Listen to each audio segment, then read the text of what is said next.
What do you do when everything is falling apart and God seems silent? What do you do when you pray and nothing happens? What if I told you there's a man in the Bible who asked the same questions you've been afraid to say out loud? His name is Habakkuk, and his story isn't just ancient history. It's the story of every person who's ever cried, "God, where are you?" But by the end of his journey, he discovered a secret, a truth so powerful it turned his fear into faith, his tears into a song, and his questions into worship. In this video, we're going to walk through the full story of Habakkuk, chapter by chapter, moment by moment, like you've never heard it before. And by the end, you won't just know Habakkuk's story.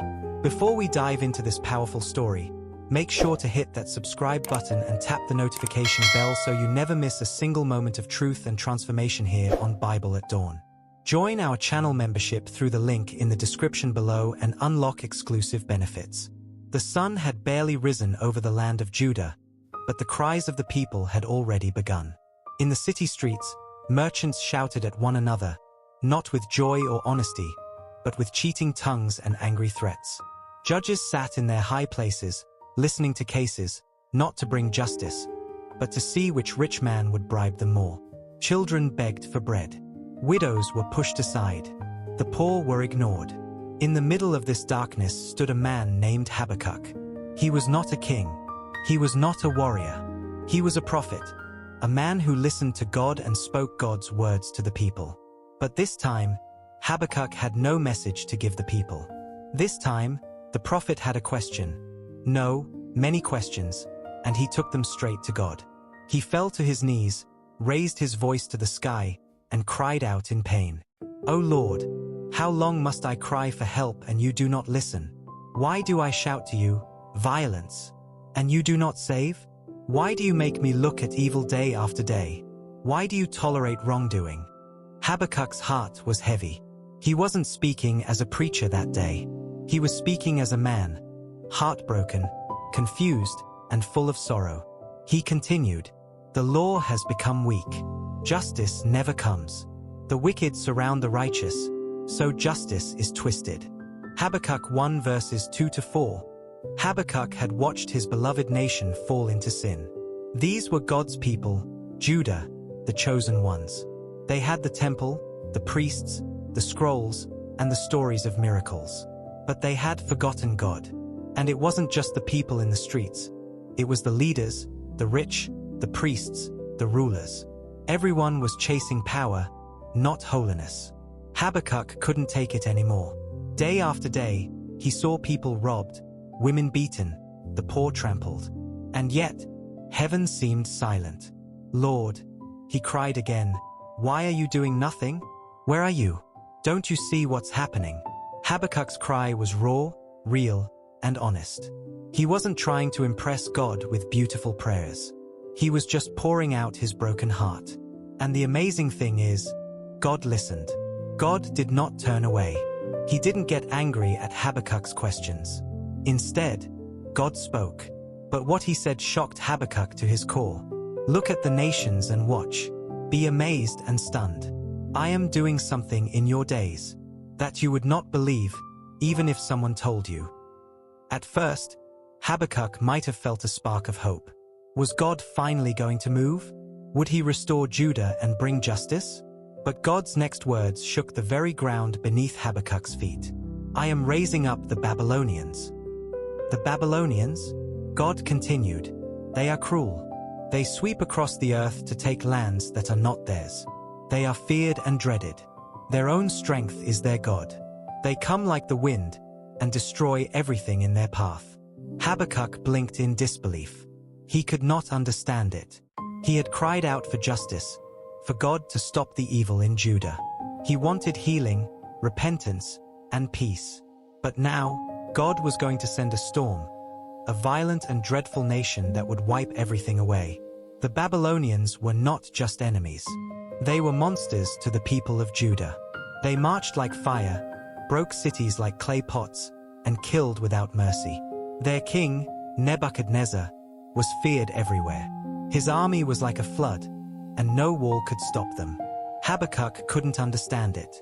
It was too much. So he spoke again, not with anger, but with trembling faith. O Lord, are you not from everlasting? My God, my Holy One, we will not die. Habakkuk 1 verse 12. Deep in his heart, Habakkuk still believed God was good. He still called him Holy One and Rock. But the questions didn't go away. Why, then, do you tolerate the treacherous?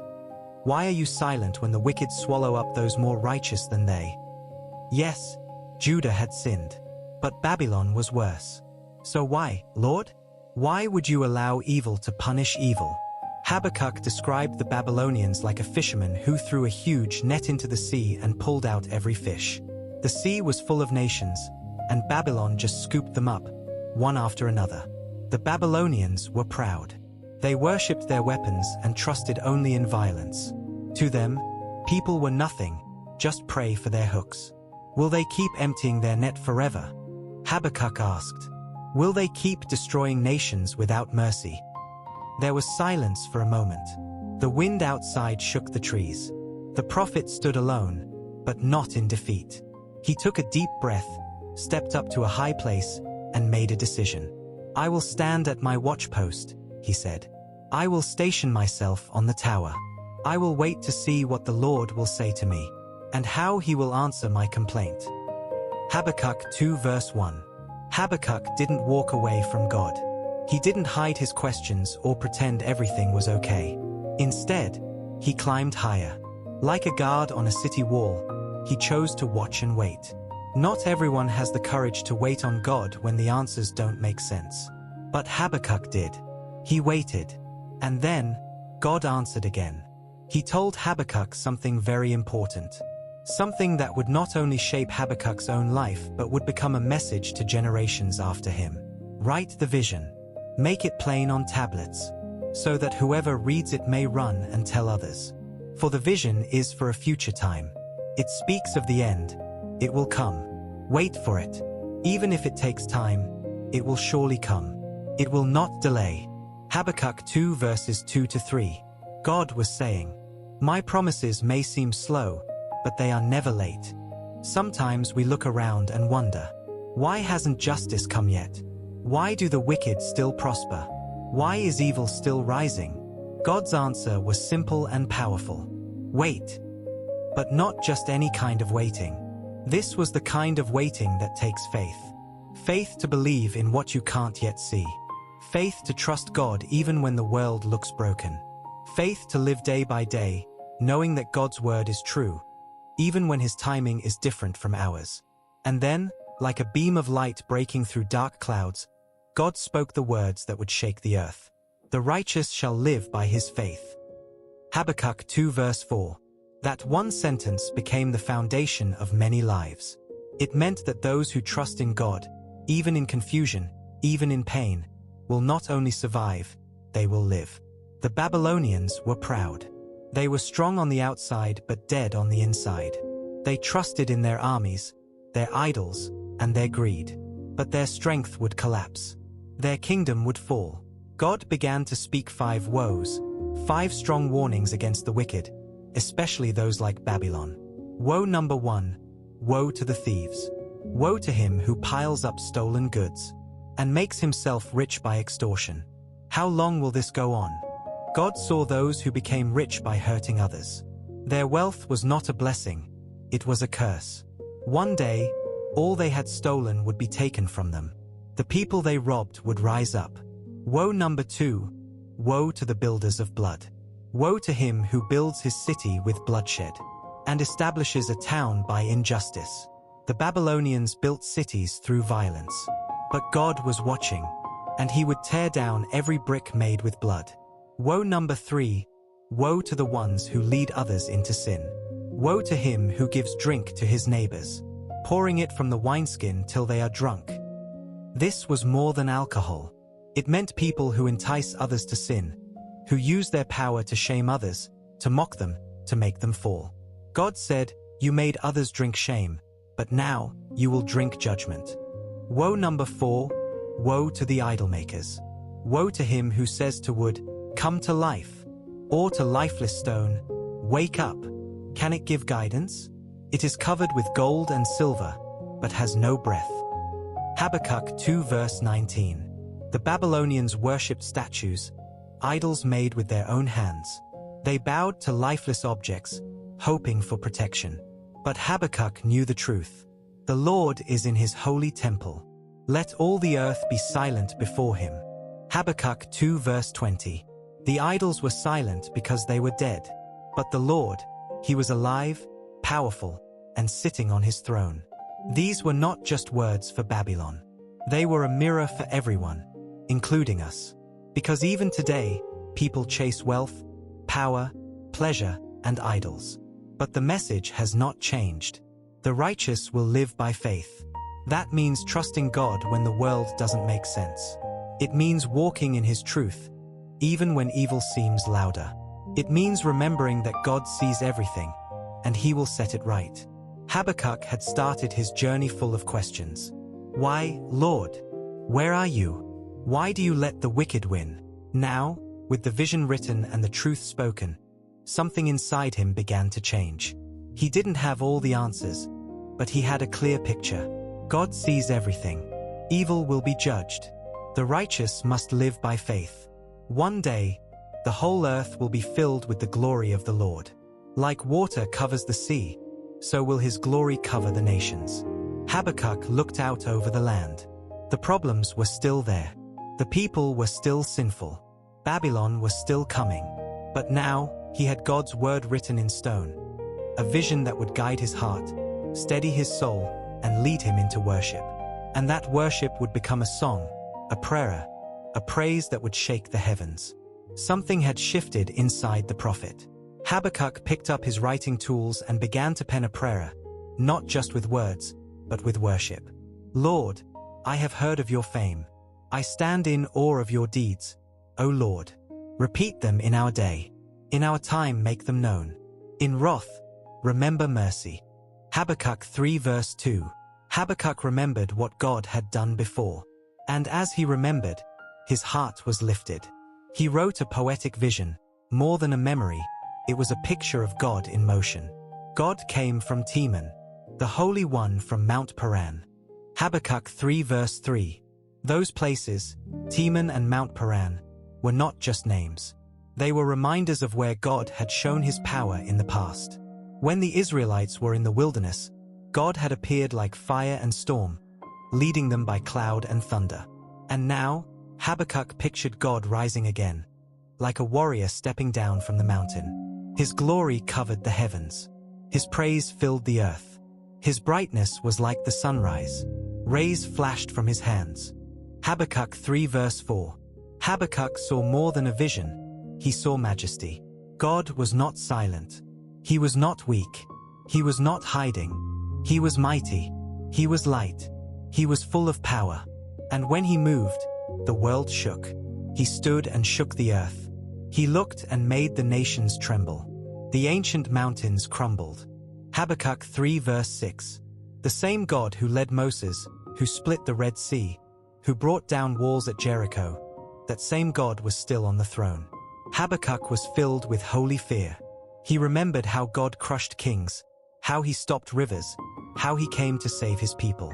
You came out to deliver your people, to save your anointed one. You crushed the leader of the wicked. Habakkuk 3 verse 13. This was not just poetry. This was a reminder. God always defends the ones who trust in him. He always rescues. He always brings justice, on time. Habakkuk trembled as he wrote. He didn't deny what was coming. He didn't pretend to be brave. I heard, and my heart pounded. My lips quivered at the sound. Decay crept into my bones, and my legs trembled. Habakkuk 3 verse 16. Habakkuk was still human. He still feared what Babylon would bring. But then, in the middle of his fear, he said something that changed everything. He whispered it to himself, like someone clinging to a rope in the middle of a storm. Yet I will wait patiently for the day of calamity, to come on the nation invading us. Habakkuk 3 verse 16. That word, yet, was the turning point. Yes, he was scared. Yes, the judgment was coming. Yes, Babylon would invade. Yet, he would wait on the Lord. Because now, Habakkuk didn't just see the storm. He saw the one above the storm.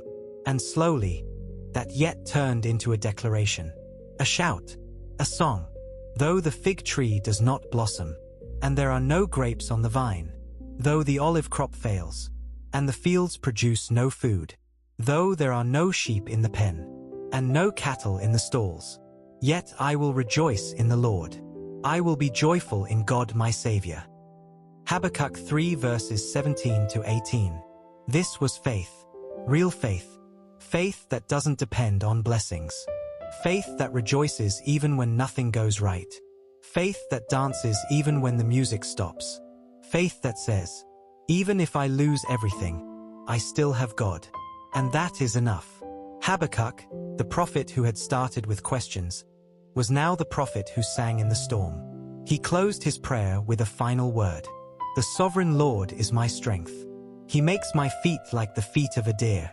He enables me to tread on the heights. Habakkuk 3 verse 19. Picture it, a deer climbing high, rocky cliffs, leaping from stone to stone without fear. Light-footed, agile, untouchable by the danger below. That's what God gives to those who trust in Him. Even if the world falls apart, God gives His people strength to rise. He gives them faith to climb. He gives them joy in the middle of sorrow. Habakkuk began his journey in a valley of questions. Now he stood on the mountain of faith, not because his problems were solved, but because his heart was anchored in the one who never changes. This was no longer just a story about a nation in trouble. It was the story of a soul transformed. Habakkuk didn't pretend everything was okay. He didn't ignore the pain. He didn't close his eyes to the storm. Instead, he looked straight at it and chose to rejoice anyway. That's the kind of faith that pleases God. Not perfect people, not strong people, but people who say, even if, I will trust you. Even if, I will rejoice. Even if, I know you are my Savior. And so the prophet closed his scroll with praise. His tears had not dried.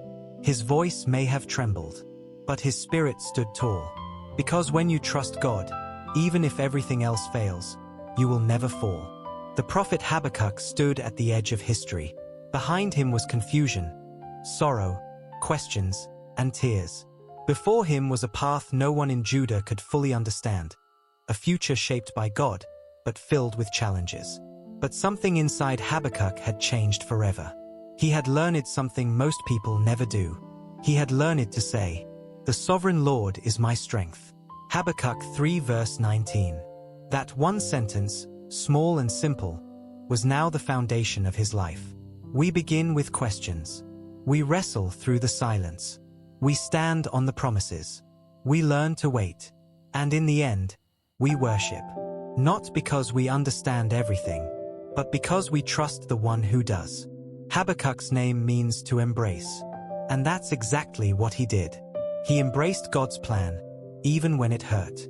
He embraced faith, even when it was hard. He embraced the truth, that God is enough. And now, through his words, we can do the same. If the fig tree doesn't blossom, if the vines don't bear fruit, if the fields are empty, if everything falls apart, even if, we will rejoice in the Lord. Because the sovereign Lord is our strength. He will make our feet like the deer's. He will help us walk on the high places. And in the end, we will stand, not because we are strong, but because he is. Moral of the story. The story of Habakkuk teaches us that faith isn't proven when life is perfect.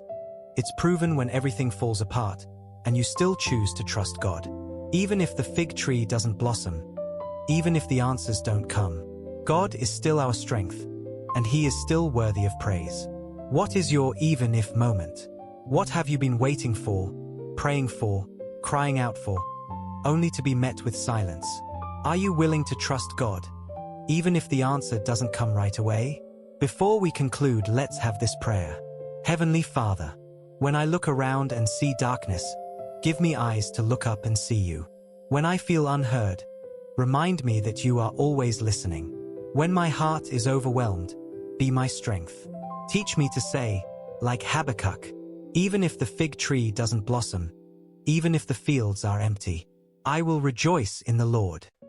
Lord, turn my fear into faith, my doubt into worship, and help me walk with you, even on the high places. In Jesus' name, Amen. If this story spoke to your heart, don't leave without taking action. Subscribe to Bible at Dawn, hit the bell icon, and let faith stories like this feed your soul every single week. Join our channel membership through the link in the description to gain exclusive access and help us bring more powerful Bible content to the world. And in the comments, share your even if moment. Let someone else know they're not alone. The Book of Job. Job chapter 1. In the land of Uz, there lived a man whose name was Job. This man was blameless and upright. He feared God and shunned evil. He had 7 sons and 3 daughters, and he owned 7,000 sheep, 3,000 camels, 500 yoke of oxen, and 500 donkeys, and had a large number of servants. He was the greatest man among all the people of the East. His sons used to hold feasts in their homes on their birthdays, and they would invite their 3 sisters to eat and drink with them. When a period of feasting had run its course, Job would make arrangements for them to be purified. Early in the morning he would sacrifice a burnt offering for each of them, thinking, "Perhaps my children have sinned and cursed God in their hearts." This was Job's regular custom. One day, the angels came to present themselves before the Lord, and Satan also came with them.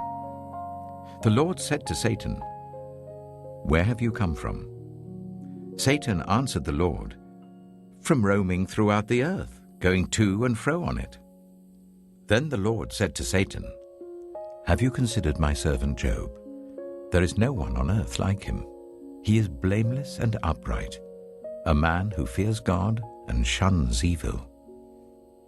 "Does Job fear God for nothing?" Satan replied. "Have you not put a hedge around him and his household and everything he has? You have blessed the work of his hands, so that his flocks and herds are spread throughout the land. But now stretch out your hand and strike everything he has, and he will surely curse you to your face." The Lord said to Satan, "Very well then. Everything he has is in your power, but on the man himself do not lay a finger." Then Satan went out from the presence of the Lord. One day, when Job's sons and daughters were feasting and drinking wine at the eldest brother's house, a messenger came to Job and said, "The oxen were plowing and the donkeys were grazing nearby, and the Sabaeans attacked and made off with them. They put the servants to the sword, and I am the only one who has escaped to tell you." While he was still speaking, another messenger came and said, "The fire of God fell from the heavens and burned up the sheep and the servants, and I am the only one who has escaped to tell you." While he was still speaking, another messenger came and said, "The Chaldeans formed 3 raiding parties and swept down on your camels and made off with them. They put the servants to the sword, and I am the only one who has escaped to tell you." While he was still speaking, yet another messenger came and said, "Your sons and daughters were feasting and drinking wine at the eldest brother's house, when suddenly a mighty wind swept in from the desert and struck the 4 corners of the house. It collapsed on them, and they are dead. And I am the only one who has escaped to tell you." At this, Job got up and tore his robe and shaved his head. Then he fell to the ground in worship and said, "Naked I came from my mother's womb, and naked I shall depart. The Lord gave, and the Lord has taken away. May the name of the Lord be praised." In all this, Job did not sin by charging God with wrongdoing.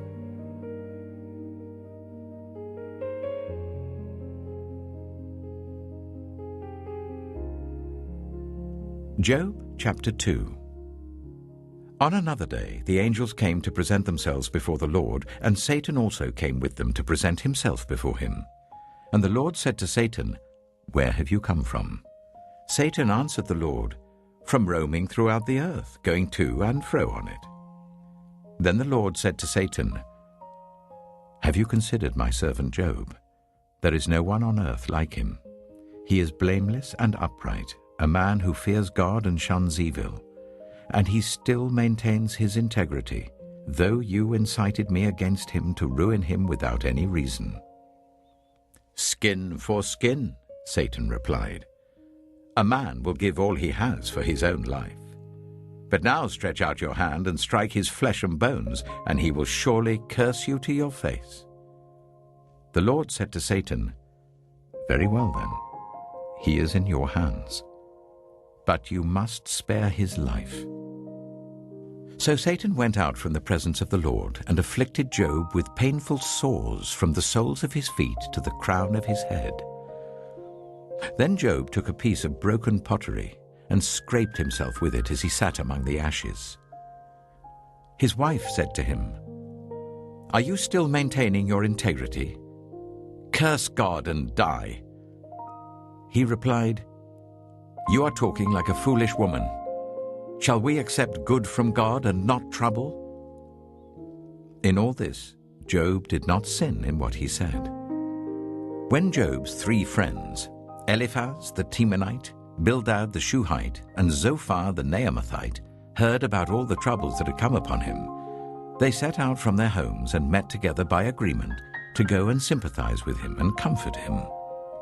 When they saw him from a distance, they could hardly recognize him. They began to weep aloud, and they tore their robes and sprinkled dust on their heads. Then they sat on the ground with him for 7 days and 7 nights. No one said a word to him, because they saw how great his suffering was.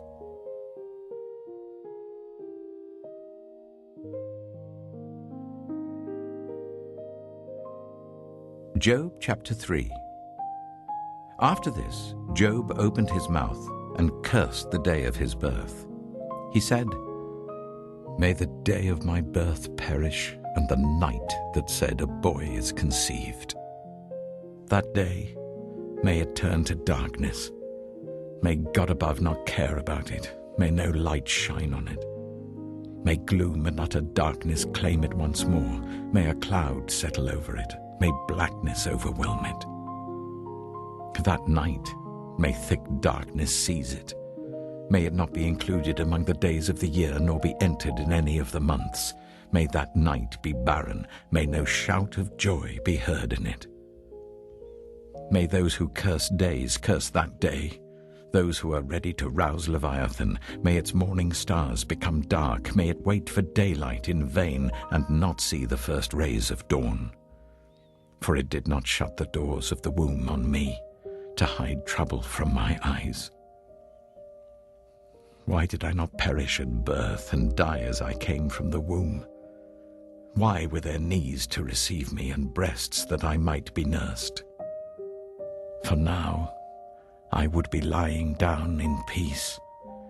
I would be asleep and at rest with kings and rulers of the earth who built for themselves places now lying in ruins, with princes who had gold, who filled their houses with silver. Or why was I not hidden away in the ground, like a stillborn child, like an infant who never saw the light of day? There the wicked cease from turmoil, and there the weary are at rest. Captives also enjoy their ease. They no longer hear the slave drivers shout. The small and the great are there, and the slaves are freed from their owners. Why is light given to those in misery, and life to the bitter of soul, to those who long for death that does not come, who search for it more than for hidden treasure, who are filled with gladness and rejoice when they reach the grave?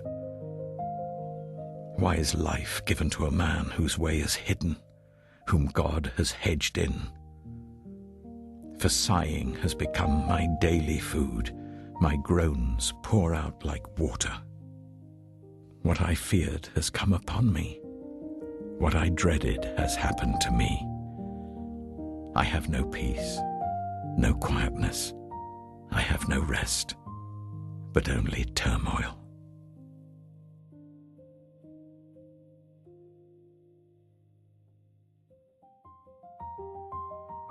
Job chapter 4. Then Eliphaz the Temanite replied, "If someone ventures a word with you, will you be impatient? But who can keep from speaking?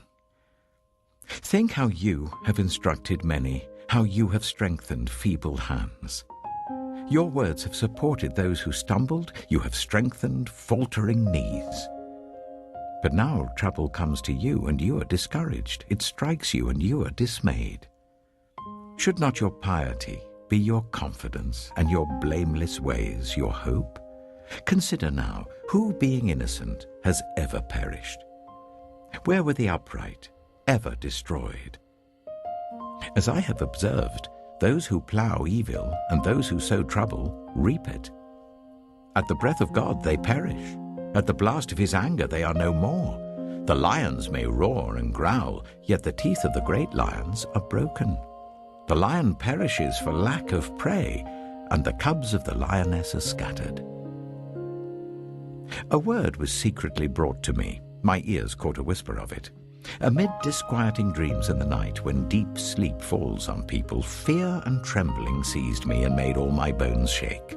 A spirit glided past my face, and the hair on my body stood on end. It stopped, but I could not tell what it was. A form stood before my eyes, and I heard a hushed voice. Can a mortal be more righteous than God? Can even a strong man be more pure than his Maker? If God places no trust in his servants, if he charges his angels with error, how much more those who live in houses of clay, whose foundations are in the dust, who are crushed more readily than a moth? Between dawn and dusk they are broken to pieces. Unnoticed they perish forever.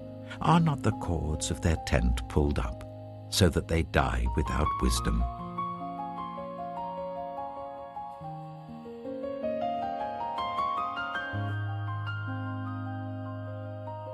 Job chapter 5. Call if you will, but who will answer you? To which of the holy ones will you turn? Resentment kills a fool, and envy slays the simple. I myself have seen a fool taking root, but suddenly his house was cursed.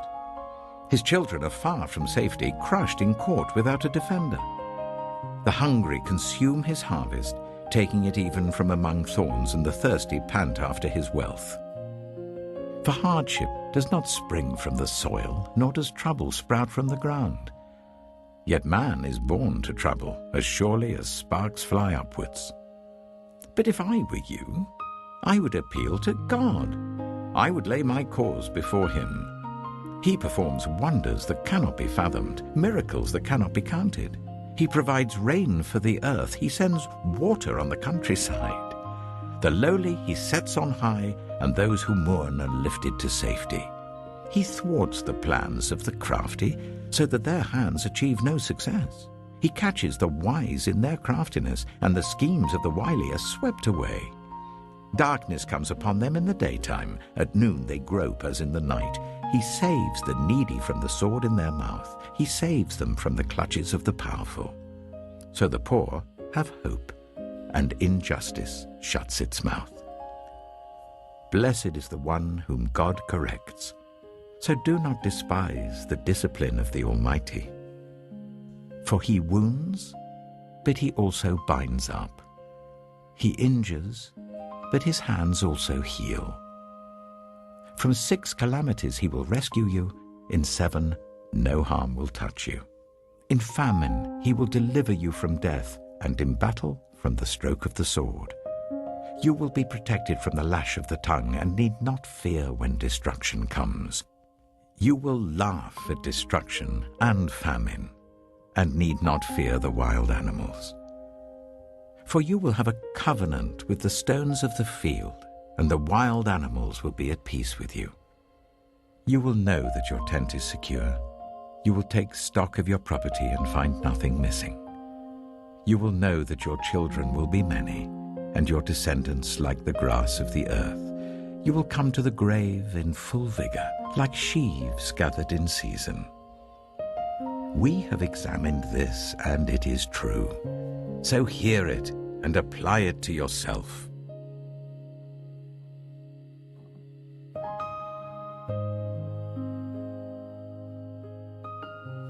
Job chapter 6. Then Job replied, "If only my anguish could be weighed, and all my misery be placed on the scales. It would surely outweigh the sand of the seas. No wonder my words have been impetuous. The arrows of the Almighty are in me, my spirit drinks in their poison. God's terrors are marshaled against me.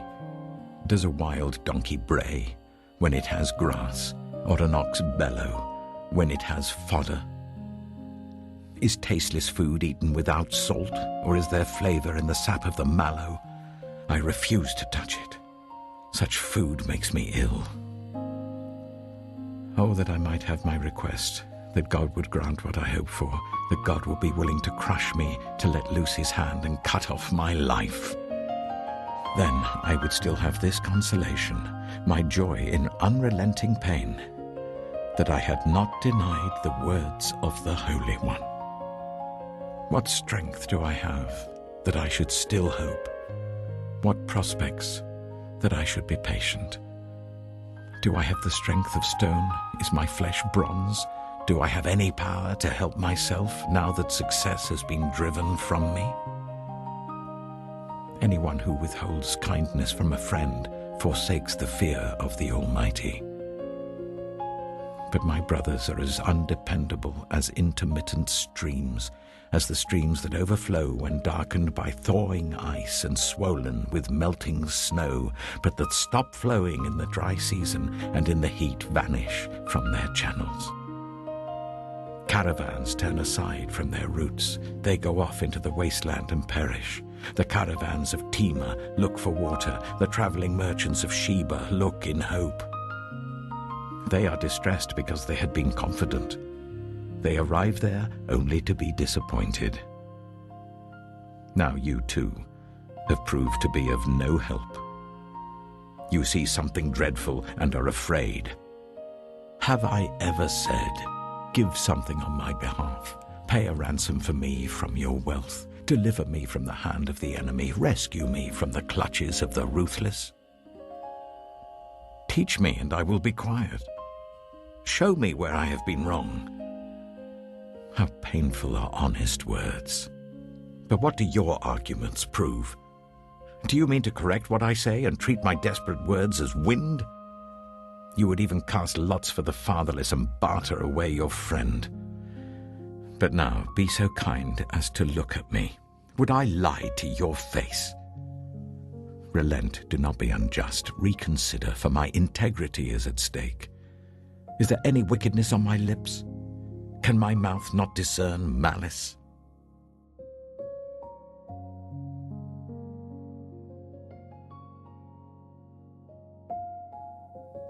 Job chapter 7. Do not mortals have hard service on earth? Are not their days like those of hired laborers? Like a slave longing for the evening shadows, or a hired laborer waiting to be paid, so I have been allotted months of futility, and nights of misery have been assigned to me. When I lie down, I think, how long before I get up? The night drags on, and I toss and turn until dawn. My body is clothed with worms and scabs. My skin is broken and festering. My days are swifter than a weaver's shuttle, and they come to an end without hope. Remember, O God, that my life is but a breath. My eyes will never see happiness again. The eye that now sees me will see me no longer. You will look for me, but I will be no more. As a cloud vanishes and is gone, so one who goes down to the grave does not return. He will never come to his house again. His place will know him no more. Therefore I will not keep silent. I will speak out in the anguish of my spirit. I will complain in the bitterness of my soul. Am I the sea, or the monster of the deep, that you put me under guard? When I think my bed will comfort me, and my couch will ease my complaint, Even then you frighten me with dreams and terrify me with visions, so that I prefer strangling and death rather than this body of mine. I despise my life. I would not live forever. Let me alone. My days have no meaning. What is mankind that you make so much of them, that you give them so much attention, that you examine them every morning and test them every moment? Will you never look away from me, or let me alone even for an instant? If I have sinned, what have I done to you? You who see everything we do. Why have you made me your target? Have I become a burden to you? Why do you not pardon my offenses and forgive my sins? For I shall soon lie down in the dust. You will search for me, but I shall be no more.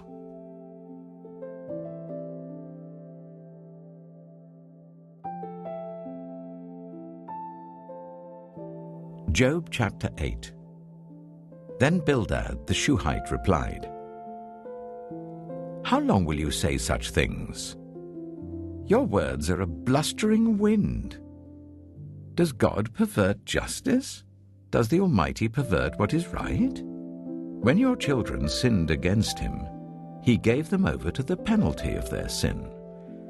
But if you will seek God earnestly and plead with the Almighty, if you are pure and upright, even now, he will rouse himself on your behalf and restore you to your prosperous state. Your beginnings will seem humble, so prosperous will your future be. Ask the former generations and find out what their ancestors learned. For we were born only yesterday and know nothing, and our days on earth are but a shadow. Will they not instruct you and tell you? Will they not bring forth words from their understanding? Can papyrus grow tall where there is no marsh? Can reeds thrive without water?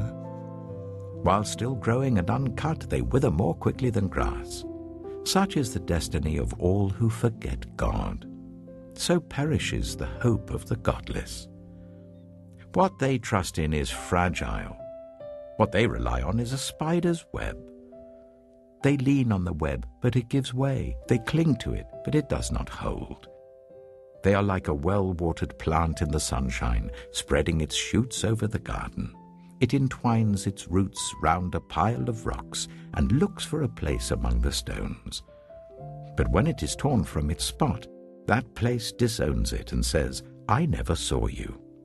Surely its life withers away, and from the soil other plants grow.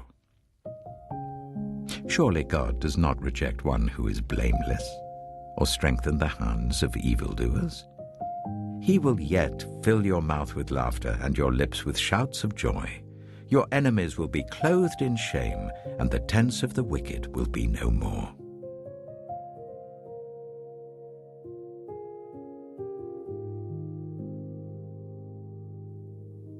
Job chapter 9. Then Job replied, "Indeed, I know that this is true. But how can mere mortals prove their innocence before God? Though they wished to dispute with him, they could not answer him one sin 1,000 times. His wisdom is profound, his power is vast. Who has resisted him and come out unscathed? He moves mountains without their knowing it and overturns them in his anger. He shakes the earth from its place and makes its pillars tremble. He speaks to the sun, and it does not shine. He seals off the light of the stars. He alone stretches out the heavens and treads on the waves of the sea. He is the maker of the Bear and Orion, the Pleiades and the constellations of the south. He performs wonders that cannot be fathomed, miracles that cannot be counted. When he passes me, I cannot see him. When he goes by, I cannot perceive him. If he snatches away, who can stop him? Who can say to him, "What are you doing?" God does not restrain his anger. Even the cohorts of Rahab cowered at his feet. How then can I dispute with him? How can I find words to argue with him? Though I were innocent, I could not answer him. I could only plead with my judge for mercy. Even if I summoned him and he responded, I do not believe he would give me a hearing. He would crush me with a storm and multiply my wounds, for no reason.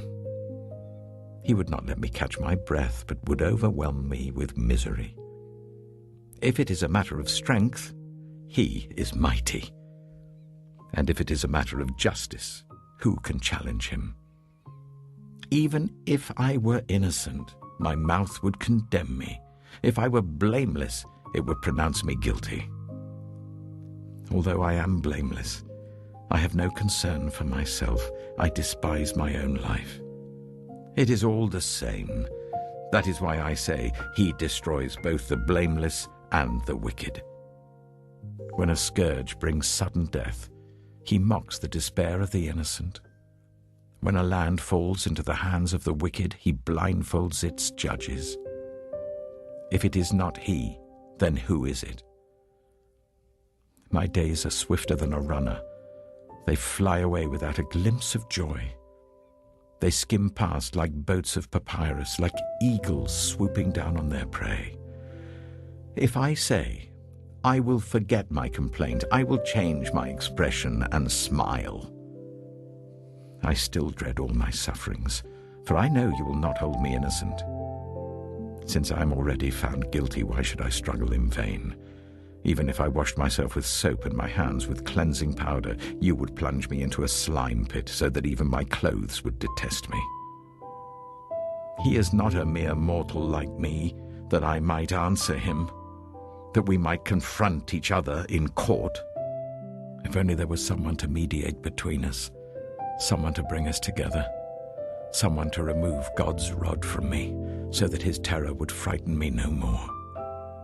Then I would speak up without fear of him. But as it now stands with me, I cannot.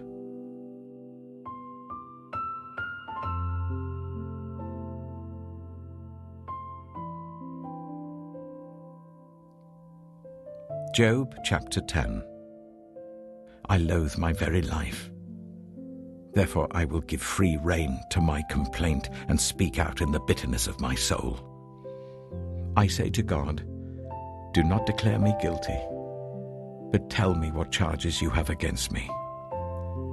Does it please you to oppress me, to spurn the work of your hands, while you smile on the plans of the wicked?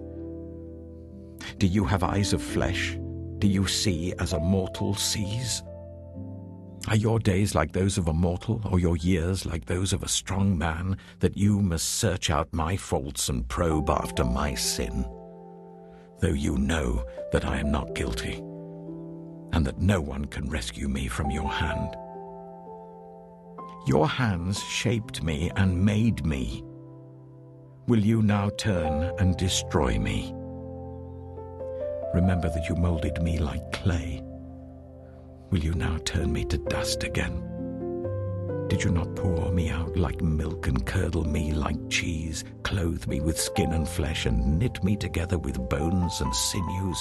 You gave me life and showed me kindness, and in your providence watched over my spirit. But this is what you concealed in your heart, and I know that this was in your mind. If I sinned, you would be watching me, and would not let my offense go unpunished. If I am guilty, woe to me. Even if I am innocent, I cannot lift up my head, for I am full of shame and drowned in my affliction. If I hold my head high, you stalk me like a lion, and again display your awesome power against me. You bring new witnesses against me and increase your anger towards me. Your forces come against me, wave upon wave. Why then did you bring me out of the womb? I wish I had died before any eye saw me. If only I had never come into being, or had been carried straight from the womb to the grave. Are not my few days almost over? Turn away from me so that I can have a moment's joy before I go to the place of no return, to the land of gloom and utter darkness, to the land of deepest night, of utter darkness and disorder, where even the light is like darkness.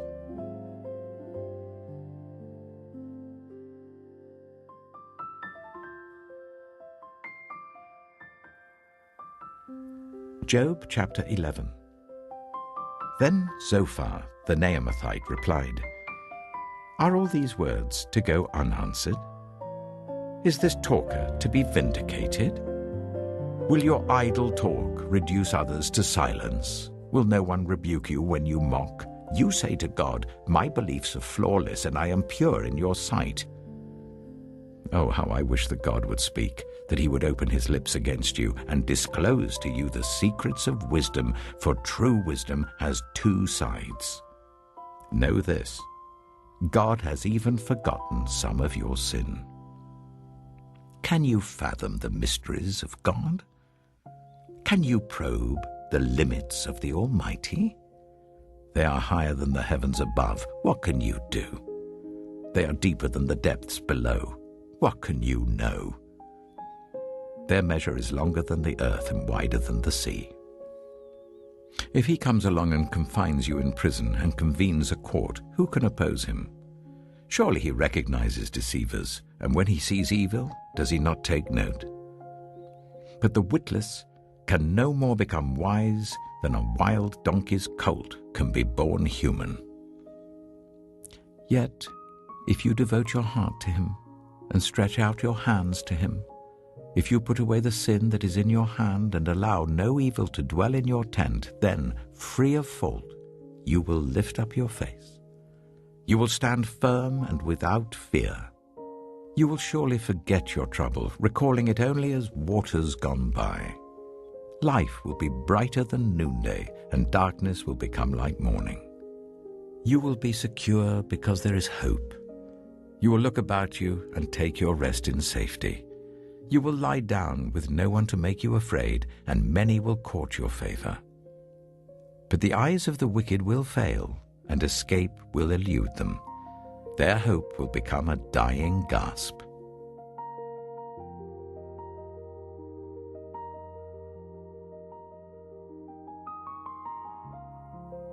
Job chapter 12.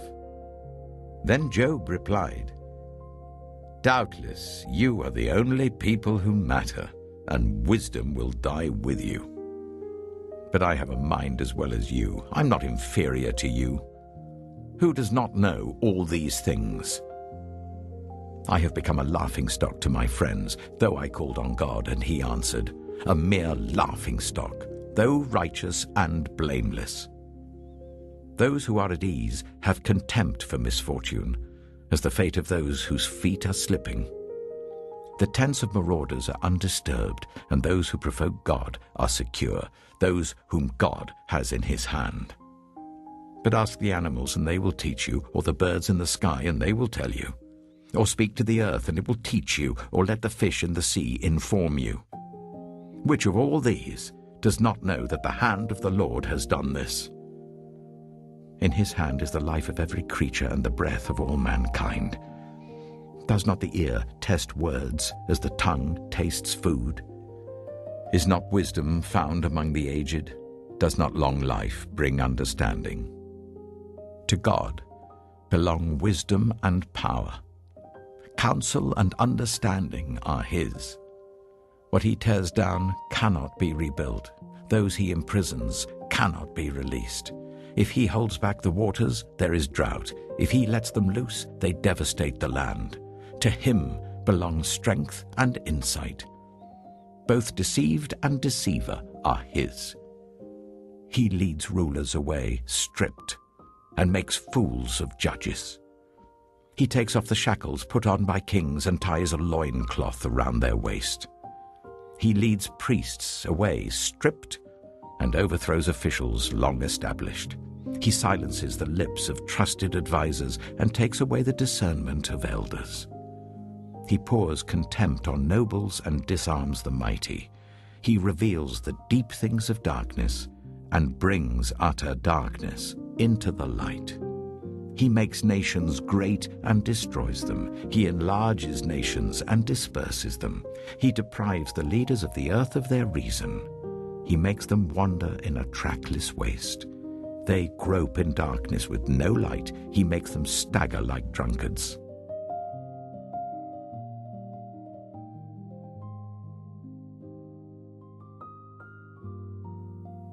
Job chapter 13. My eyes have seen all this. My ears have heard and understood it. What you know, I also know. I'm not inferior to you. But I desire to speak to the Almighty and to argue my case with God. You, however, smear me with lies. You are worthless physicians, all of you. If only you would be altogether silent. For you, that would be wisdom. Hear now my argument. Listen to the pleas of my lips. Will you speak wickedly on God's behalf? Will you speak deceitfully for him? Will you show him partiality? Will you argue the case for God? Would it turn out well if he examined you? Could you deceive him as you might deceive a mortal? He would surely call you to account if you secretly showed partiality. Would not his splendor terrify you? Would not the dread of him fall on you? Your maxims are proverbs of ashes. Your defenses are defenses of clay. Keep silent and let me speak. Then let come to me what may. Why do I put myself in jeopardy and take my life in my hands? Though he slay me, yet will I hope in him. I will surely defend my ways to his face. Indeed, this will turn out for my deliverance, for no godless person would dare come before him. Listen carefully to what I say. Let my words ring in your ears. Now that I have prepared my case, I know I will be vindicated. Can anyone bring charges against me? If so, I will be silent and die. Only grant me these two things, God, and then I will not hide from you. Withdraw your hand far from me, and stop frightening me with your terrors.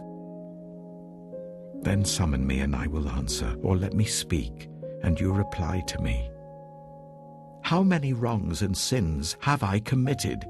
Show me my offense and my sin. Why do you hide your face and consider me your enemy? Will you torment a wind-blown leaf? Will you chase after dried chaff?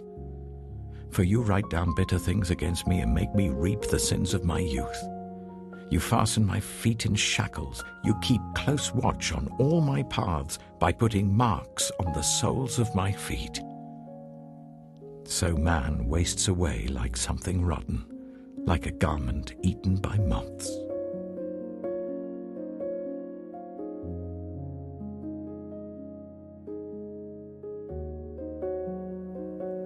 Job chapter 14. Mortals, born of woman, are of few days and full of trouble. They spring up like flowers and wither away, like fleeting shadows. They do not endure. Do you fix your eye on them? Will you bring them before you for judgment?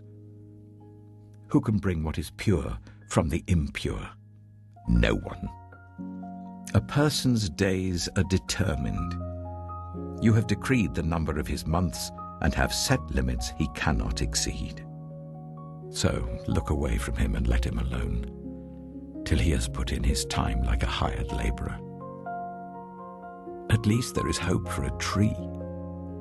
If it is cut down, it will sprout again, and its new shoots will not fail.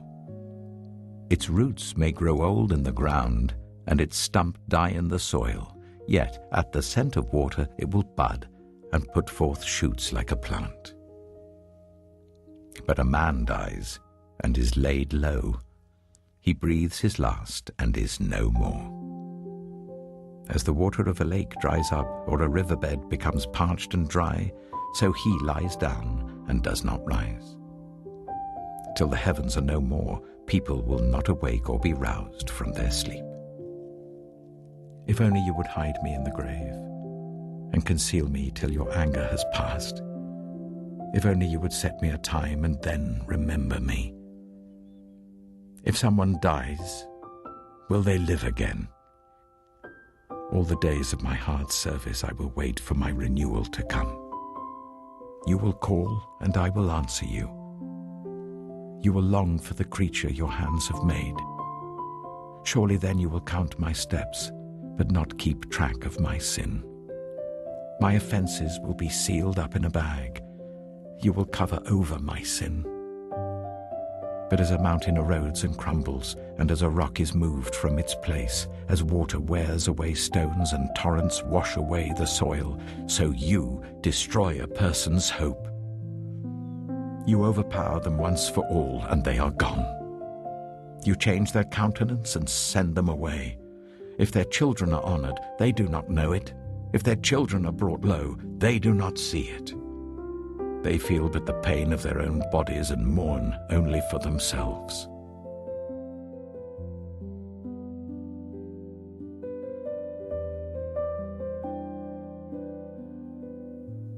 Job chapter 15.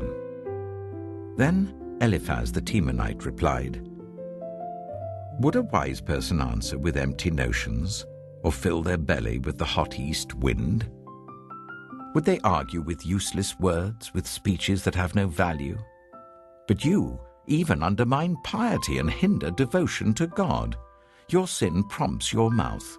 You adopt the tongue of the crafty. Your own mouth condemns you, not mine. Your own lips testify against you. Are you the first man ever born? Were you brought forth before the hills? Do you listen in on God's counsel? Do you have a monopoly on wisdom? What do you know that we do not know? What insights do you have that we do not have? The grey-haired and the aged are on our side, men even older than your father. Are God's consolations not enough for you, words spoken gently to you? Why has your heart carried you away, and why do your eyes flash, so that you vent your rage against God and pour out such words from your mouth? What are mortals, that they could be pure? Or those born of woman, that they could be righteous? If God places no trust in his holy ones, if even the heavens are not pure in his eyes, how much less mortals, who are vile and corrupt, who drink up evil like water? Listen to me, and I will explain to you. Let me tell you what I have seen, what the wise have declared, hiding nothing received from their ancestors, to whom alone the land was given when no foreigners moved among them. All his days the wicked man suffers torment, the ruthless man, through all the years stored up for him. Terrifying sounds fill his ears. When all seems well, marauders attack him. He despairs of escaping the realm of darkness. He is marked for the sword. He wanders about for food like a vulture. He knows the day of darkness is at hand. Distress and anguish fill him with terror. Troubles overwhelm him, like a king poised to attack, because he shakes his fist at God and vaunts himself against the Almighty, defiantly charging against him with a thick, strong shield. Though his face is covered with fat, and his waist bulges with flesh, he will inhabit ruined towns and houses where no one lives, houses crumbling to rubble. He will no longer be rich, and his wealth will not endure, nor will his possessions spread over the land.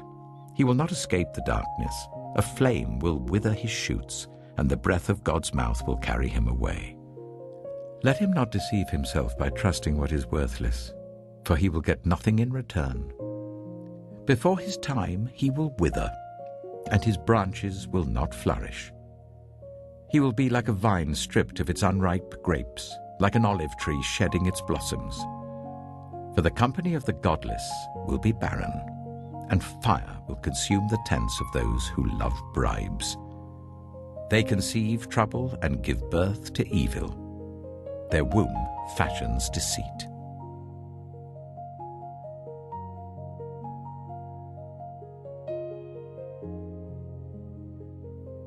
Job chapter 16. Then Job replied, I have heard many things like these. You're miserable comforters, all of you. Will your long-winded speeches never end? What ails you that you keep on arguing? I also could speak like you if you were in my place. I could make fine speeches against you and shake my head at you. But my mouth would encourage you. Comfort from my lips would bring you relief. Yet if I speak, my pain is not relieved, and if I refrain, it does not go away. Surely, God, you have worn me out. You have devastated my entire household. You have shriveled me up, and it has become a witness. My gauntness rises up and testifies against me. God assails me and tears me in his anger and gnashes his teeth at me. My opponent fastens on me his piercing eyes. People open their mouths to jeer at me. They strike my cheek in scorn and unite together against me. God has turned me over to the ungodly and thrown me into the clutches of the wicked. All was well with me, but he shattered me. He seized me by the neck and crushed me. He has made me his target. His archers surround me. Without pity, he pierces my kidneys and spills my gall on the ground. Again and again he bursts upon me. He rushes at me like a warrior. I have sewed sackcloth over my skin and buried my brow in the dust. My face is red with weeping. Dark shadows ring my eyes. Yet my hands have been free of violence, and my prayer is pure. Earth, do not cover my blood. May my cry never be laid to rest. Even now my witness is in heaven. My advocate is on high. My intercessor is my friend, as my eyes pour out tears to God. On behalf of a man, he pleads with God as one pleads for a friend. Only a few years will pass before I take the path of no return.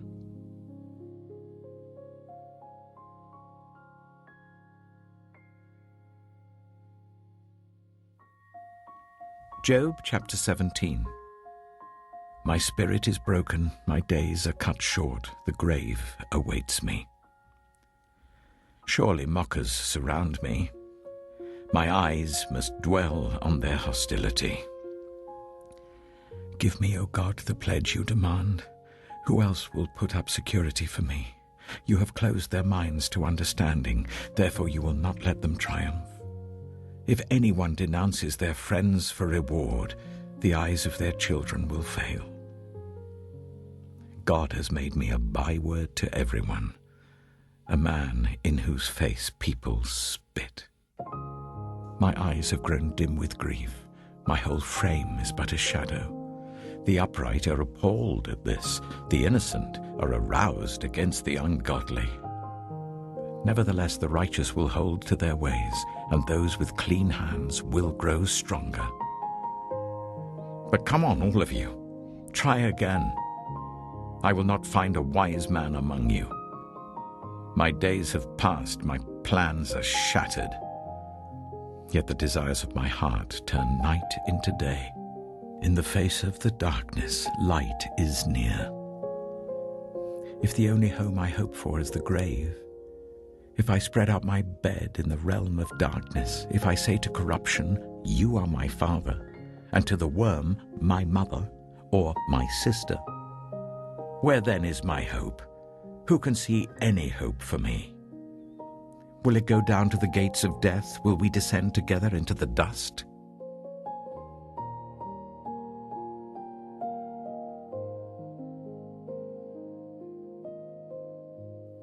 Job chapter 18. Then Bildad the Shuhite replied, When will you end these speeches? Be sensible, and then we can talk. Why are we regarded as cattle and considered stupid in your sight, you who tear yourself to pieces in your anger? Is the earth to be abandoned for your sake, or must the rocks be moved from their place? The lamp of a wicked man is snuffed out, the flame of his fire stops burning. The light in his tent becomes dark, the lamp beside him goes out. The vigor of his step is weakened, his own schemes throw him down. His feet thrust him into a net.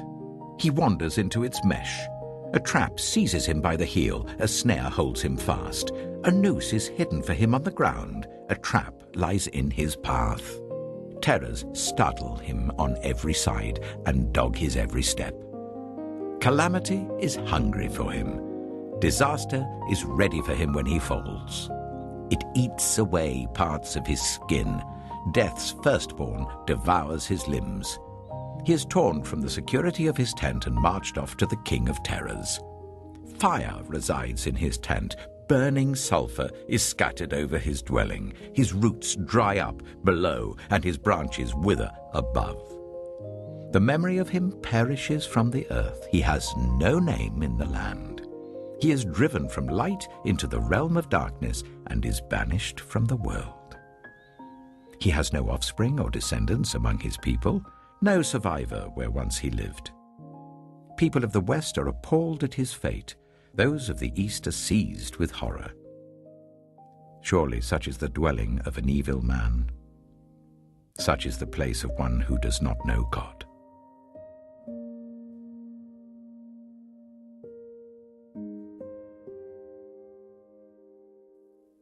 Job chapter 19. Then Job replied, "How long will you torment me and crush me with words? 10 times now you have reproached me. Shamelessly you attack me. If it is true that I have gone astray, my error remains my concern alone. If indeed you would exalt yourselves above me and use my humiliation against me, then know that God has wronged me and drawn his net around me. Though I cry, 'Violence,' I get no response. Though I call for help, there is no justice. He has blocked my way so that I cannot pass. He has shrouded my paths in darkness. He has stripped me of my honor and removed the crown from my head. He tears me down on every side till I am gone. He uproots my hope like a tree. His anger burns against me. He counts me among his enemies. His troops advance in force. They build a siege ramp against me and encamp around my tent. He has alienated my family from me. My acquaintances are completely estranged from me. My relatives have gone away. My closest friends have forgotten me. My guests and my female servants count me a foreigner. They look upon me as a stranger. I summon my servant, but he does not answer, though I beg him with my own mouth. My breath is offensive to my wife. I'm loathsome to my own family. Even the little boys scorn me. When I appear, they ridicule me. All my intimate friends detest me. Those I love have turned against me. I am nothing but skin and bones. I have escaped only by the skin of my teeth. Have pity on me, my friends. Have pity, for the hand of God has struck me.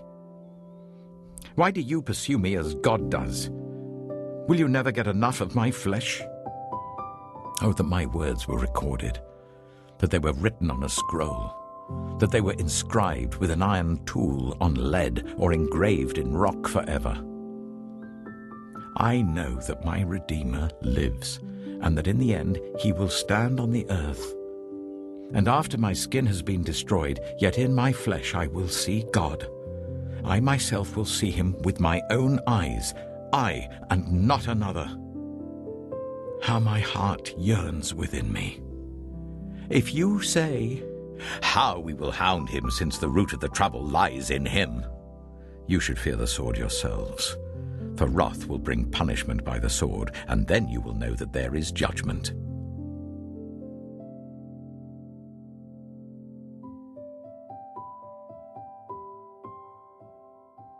Job chapter 20.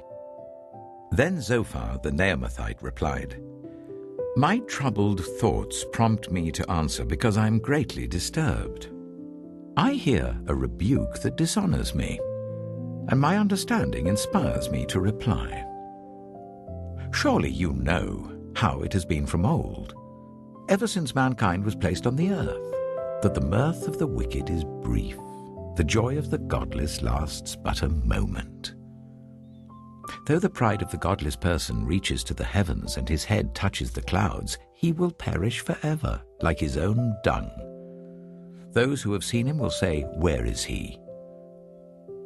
Like a dream he flies away, no more to be found, banished like a vision of the night. The eye that saw him will not see him again. His place will look on him no more.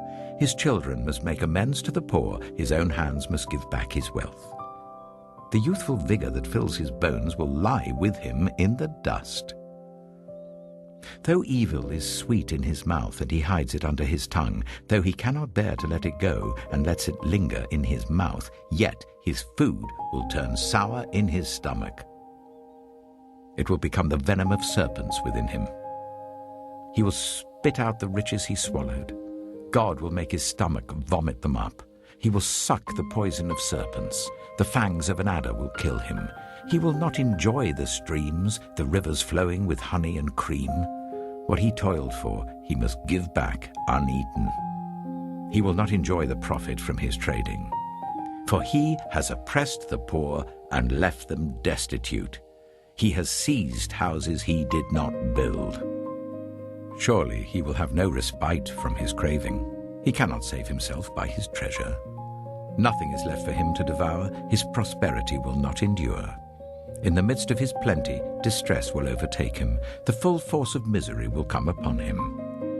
When he has filled his belly, God will vent his burning anger against him and rain down his blows on him.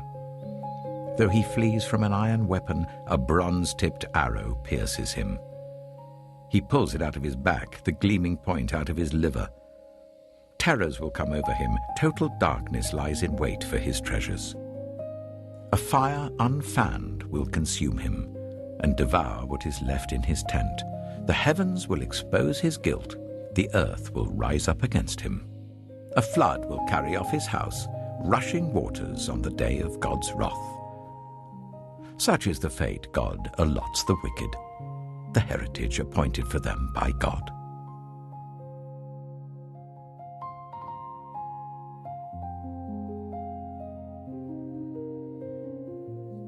Job chapter 21. Then Job replied, "Listen carefully to my words. Let this be the consolation you give me.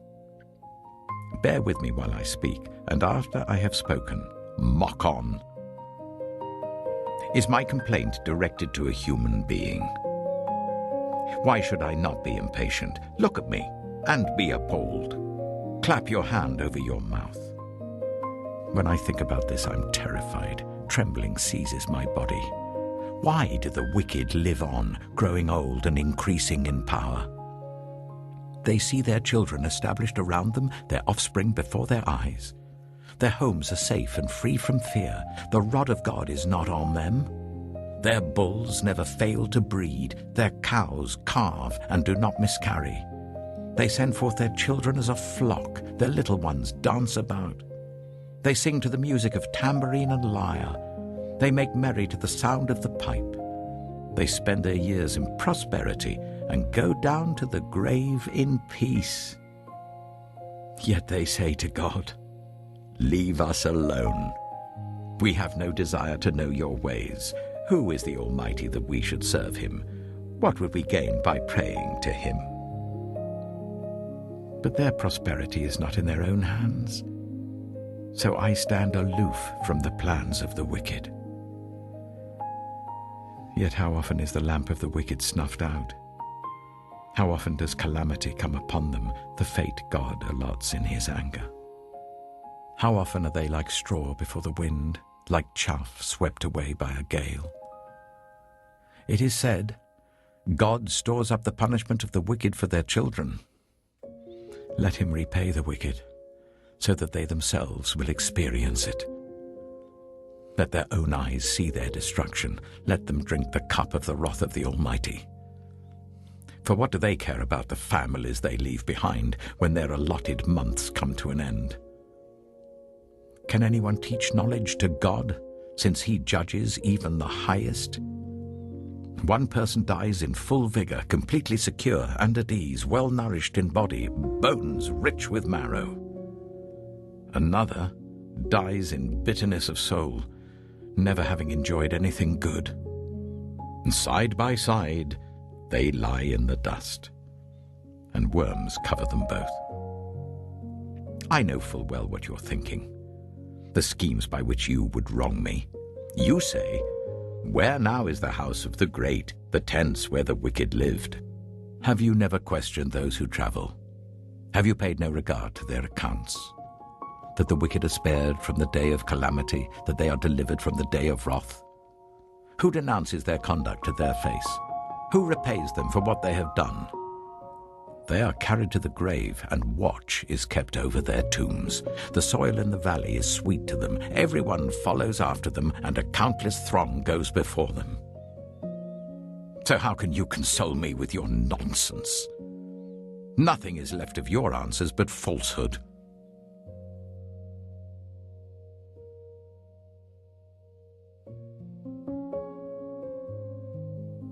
Job chapter 22. Then Eliphaz the Temanite replied, Can a man be of benefit to God? Can even a wise person benefit him? What pleasure would it give the Almighty if you were righteous? What would he gain if your ways were blameless? Is it for your piety that he rebukes you and brings charges against you? Is not your wickedness great? Are not your sins endless? You demanded security from your relatives for no reason. You stripped people of their clothing, leaving them naked. You gave no water to the weary, and you withheld food from the hungry, though you were a powerful man owning land, an honored man living on it. And you sent widows away empty-handed and broke the strength of the fatherless. That is why snares are all around you, why sudden peril terrifies you, why it is so dark that you cannot see, and why a flood of water covers you. Is not God in the heights of heaven? And see how lofty are the highest stars. Yet you say, What does God know? Does he judge through such darkness? Thick clouds veil him, so he does not see us as he goes about in the vaulted heavens. Will you keep to the old path that the wicked have trod? They were carried off before their time, their foundations washed away by a flood. They said to God, Leave us alone. What can the Almighty do to us? Yet it was he who filled their houses with good things. So I stand aloof from the plans of the wicked. The righteous see their ruin and rejoice. The innocent mock them, saying, Surely our foes are destroyed, and fire devours their wealth. Submit to God and be at peace with him. In this way prosperity will come to you. Accept instruction from his mouth and lay up his words in your heart. If you return to the Almighty, you will be restored. If you remove wickedness far from your tent and assign your nuggets to the dust, your gold of Ophir to the rocks in the ravines, then the Almighty will be your gold, the choicest silver for you. Surely then you will find delight in the Almighty and will lift up your face to God. You will pray to him and he will hear you, and you will fulfill your vows. What you decide on will be done, and light will shine on your ways. When people are brought low and you say, Lift them up, then he will save the downcast. He will deliver even one who is not innocent, who will be delivered through the cleanness of your hands.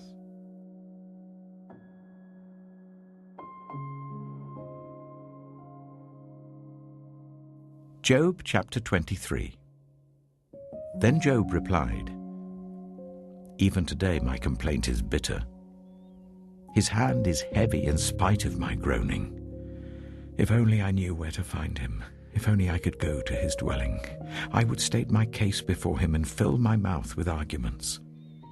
I would find out what he would answer me and consider what he would say to me. Would he vigorously oppose me with great power? No. He would not press charges against me. There the upright can establish their innocence before him, and there I would be delivered forever from my judge. But if I go to the east, he is not there. If I go to the west, I do not find him. When he is at work in the north, I do not see him. When he turns to the south, I catch no glimpse of him. But he knows the way that I take.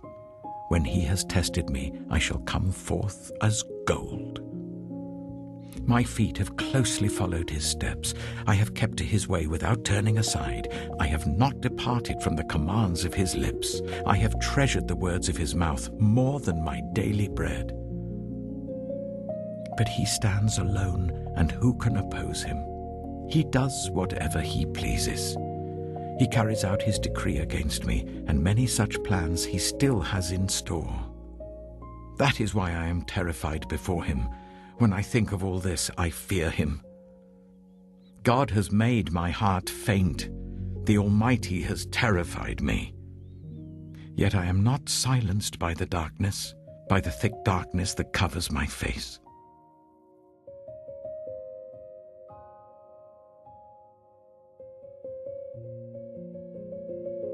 Job chapter 24. Why does the Almighty not set times for judgment? Why must those who know him look in vain for such days? There are those who move boundary stones. They pasture flocks they have stolen. They drive away the orphan's donkey and take the widow's ox in pledge. They thrust the needy from the path and force all the poor of the land into hiding. Like wild donkeys in the desert, the poor go about their labor of foraging food. The wasteland provides food for their children.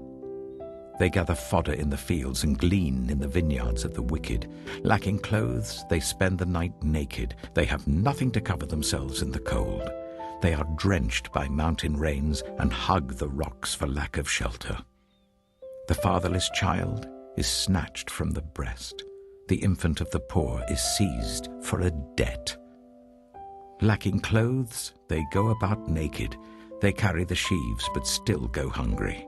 They crush olives among the terraces. They tread the wine presses, yet suffer thirst.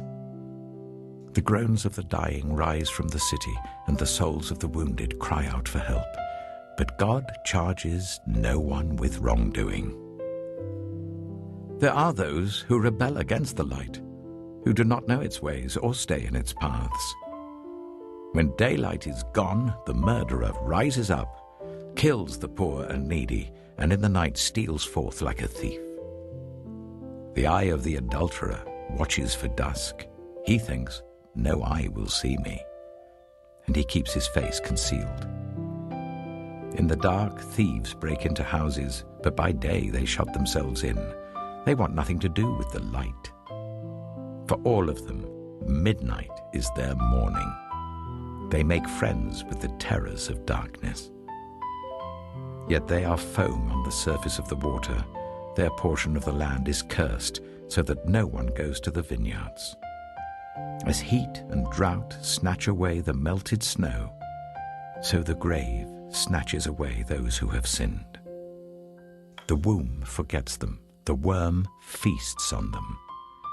The wicked are no longer remembered, but are broken like a tree.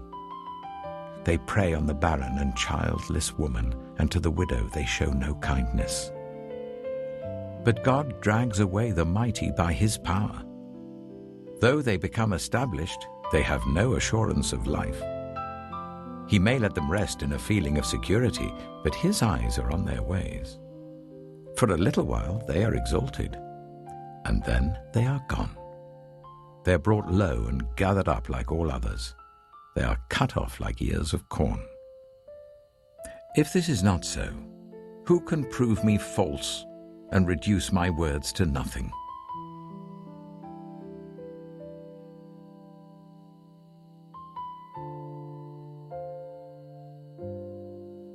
Job chapter 25. Then Bildad the Shuhite replied, Dominion and awe belong to God.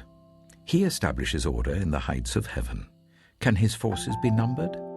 On whom does his light not rise? How then can a mortal be righteous before God? How can one born of woman be pure? If even the moon is not bright and the stars are not pure in his eyes, how much less a mortal, who is but a maggot, a human being, who is only a worm.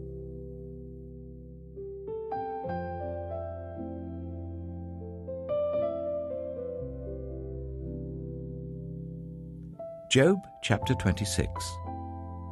Then Job replied, How you have helped the powerless, how you have saved the arm that is feeble, what advice you have offered to one without wisdom, and what great insight you have displayed. Who has helped you utter these words, and whose spirit spoke from your mouth? The dead are in deep anguish, those beneath the waters and all that live in them. The realm of the dead is naked before God. Destruction lies uncovered. He spreads out the northern skies over empty space. He suspends the earth over nothing. He wraps up the waters in his clouds, yet the clouds do not burst under their weight. He covers the face of the full moon, spreading his clouds over it. He marks out the horizon on the face of the waters for a boundary between light and darkness. The pillars of the heavens quake, aghast at his rebuke. By his power he churned up the sea. By his wisdom he cut Rahab to pieces. By his breath the skies became fair. His hand pierced the gliding serpent. And these are but the outer fringe of his works. How faint the whisper we hear of him. Who then can understand the thunder of his power?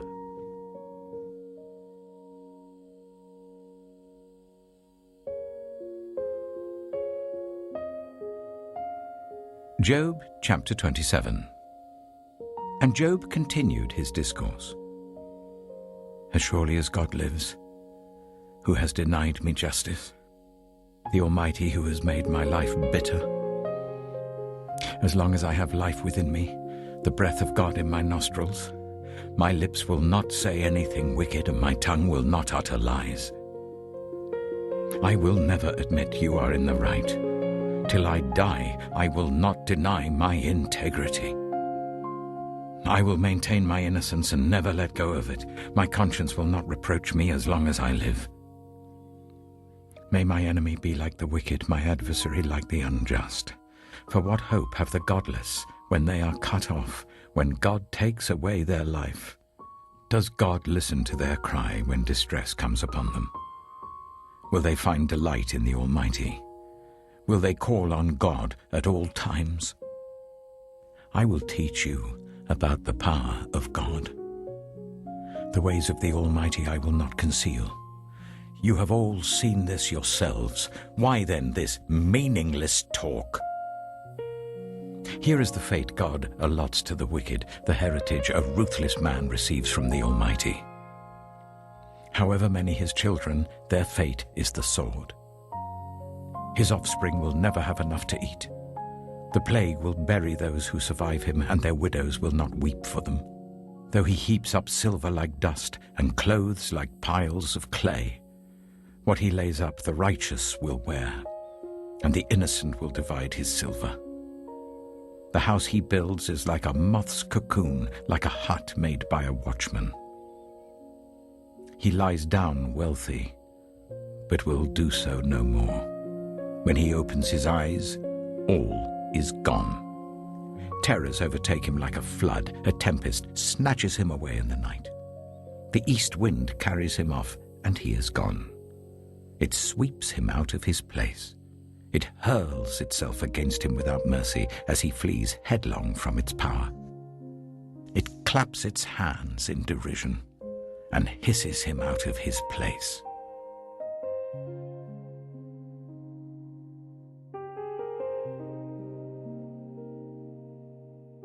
Job chapter 28. There is a mine for silver, and a place where gold is refined. Iron is taken from the earth, and copper is smelted from ore. Mortals put an end to the darkness. They search out the farthest recesses for ore in the blackest darkness. Far from human dwellings they cut a shaft in places untouched by human feet. Far from other people they dangle and sway.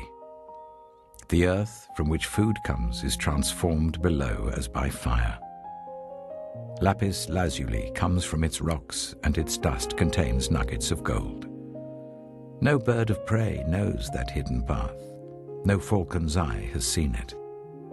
Proud beasts do not set foot on it, and no lion prowls there. People assault the flinty rock with their hands and lay bare the roots of the mountains. They tunnel through the rock. Their eyes see all its treasures. They search the sources of the rivers and bring hidden things to light. But where can wisdom be found? Where does understanding dwell? No mortal comprehends its worth. It cannot be found in the land of the living. The deep says, "It is not in me." The sea says, "It is not with me." It cannot be bought with the finest gold, nor can its price be weighed out in silver.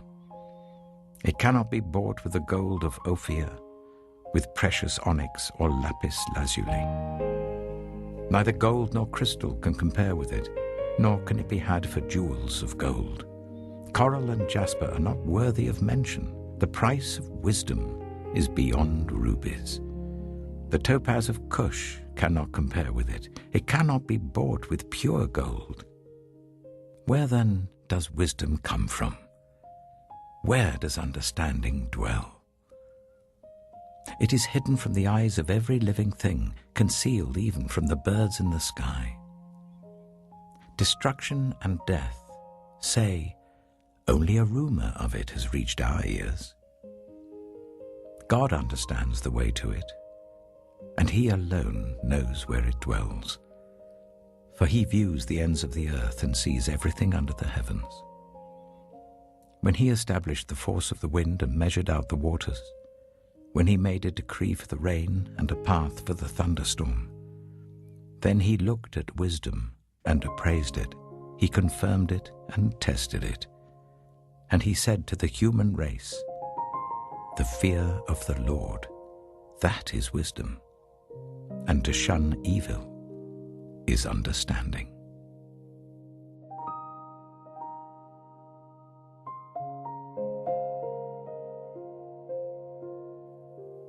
Job chapter 29. Job continued his discourse. How I long for the months gone by, for the days when God watched over me, when His lamp shone on my head, and by His light I walked through darkness. Oh, for the days when I was in my prime, when God's intimate friendship blessed my house, when the Almighty was still with me and my children were around me, when my path was drenched with cream, and the rock poured out for me streams of olive oil. When I went to the gate of the city and took my seat in the public square, the young men saw me and stepped aside, and the old men rose to their feet. The chief men refrained from speaking and covered their mouths with their hands. The voices of the nobles were hushed, and their tongues stuck to the roof of their mouths.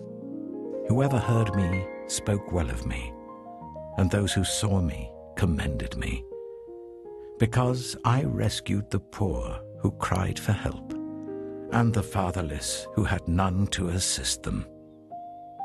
The one who was dying blessed me. I made the widow's heart sing. I put on righteousness as my clothing, justice was my robe and my turban. I was eyes to the blind and feet to the lame. I was a father to the needy. I took up the case of the stranger. I broke the fangs of the wicked and snatched the victims from their teeth. I thought, I shall die in my own house, my days as numerous as the grains of sand. My roots will reach to the water, and the dew will lie all night on my branches. My glory will not fade. The bow will be ever new in my hand. People listened to me expectantly, waiting in silence for my counsel. After I had spoken, they spoke no more. My words fell gently on their ears. They waited for me as for showers, and drank in my words as the spring rain. When I smiled at them, they scarcely believed it. The light of my face was precious to them. I chose the way for them and sat as their chief. I dwelt as a king among his troops. I was like one who comforts mourners.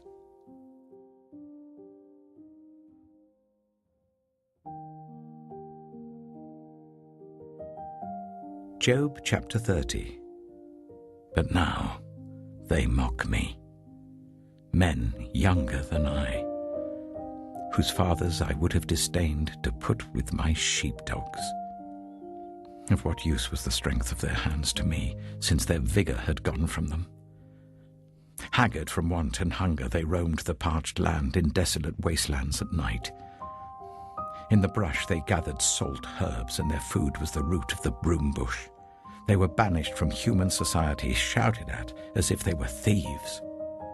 They were forced to live in the dry stream beds, among the rocks and in holes in the ground. They brayed among the bushes and huddled in the undergrowth. A base and nameless brood, they were driven out of the land. And now, those young men mock me in song. I have become a byword among them. They detest me and keep their distance. They do not hesitate to spit in my face. Now that God has unstrung my bow and afflicted me, they throw off restraint in my presence. On my right, the tribe attacks. They lay snares for my feet. They build their siege ramps against me.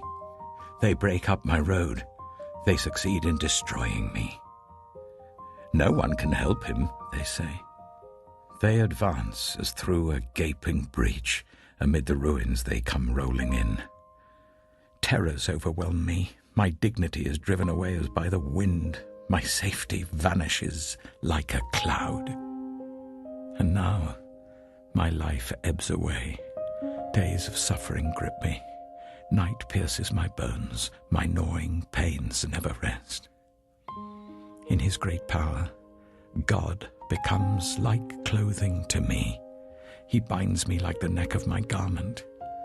He throws me into the mud, and I am reduced to dust and ashes.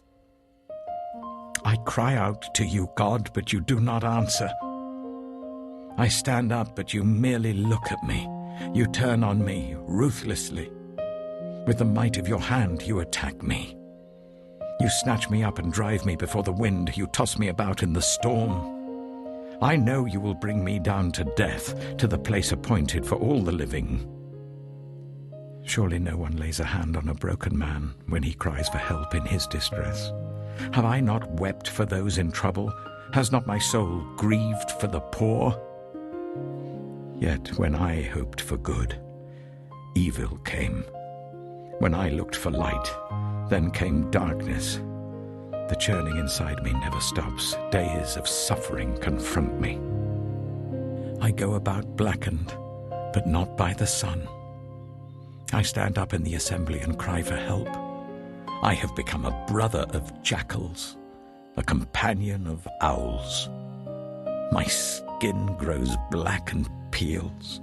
My body burns with fever. My lyre is tuned to mourning, and my pipe to the sound of wailing.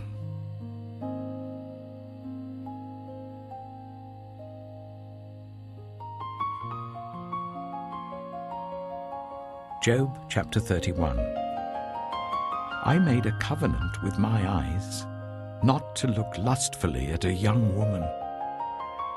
For what is our lot from God above, our heritage from the Almighty on high?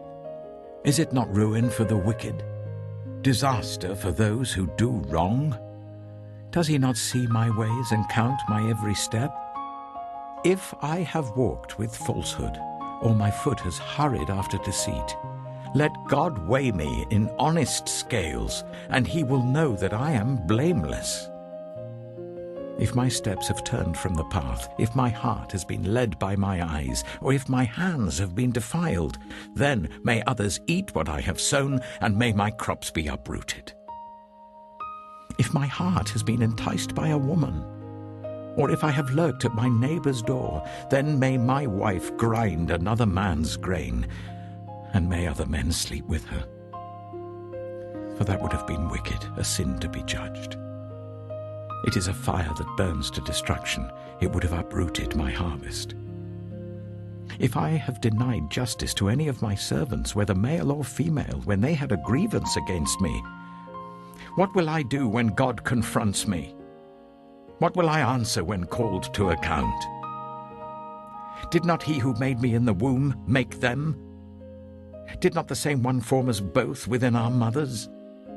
If I have denied the desires of the poor, or let the eyes of the widow grow weary, if I have kept my bread to myself, not sharing it with the fatherless, but from my youth I reared them as a father would, and from my birth I guided the widow, if I have seen anyone perishing for lack of clothing, or the needy without garments, and their hearts did not bless me for warming them with the fleece from my sheep, If I have raised my hand against the fatherless, knowing that I had influence in court, then let my arm fall from the shoulder, let it be broken off at the joint. For I dreaded destruction from God, and for fear of his splendor I could not do such things. If I have put my trust in gold, or said to pure gold, you are my security.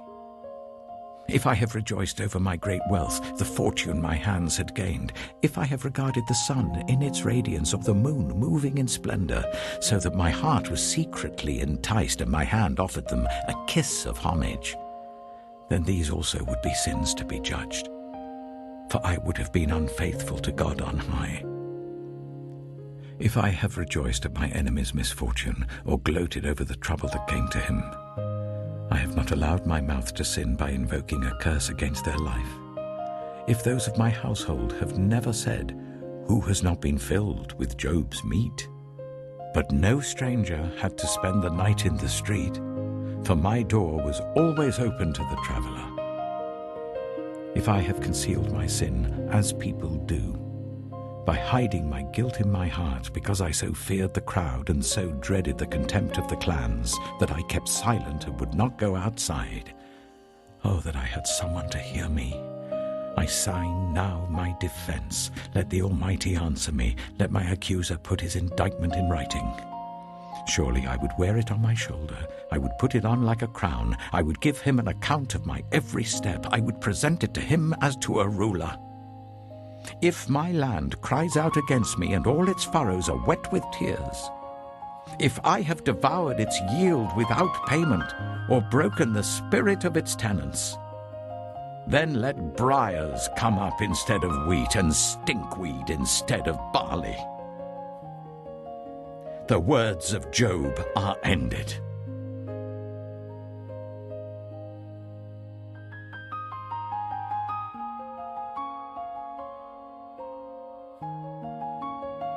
Job chapter 32.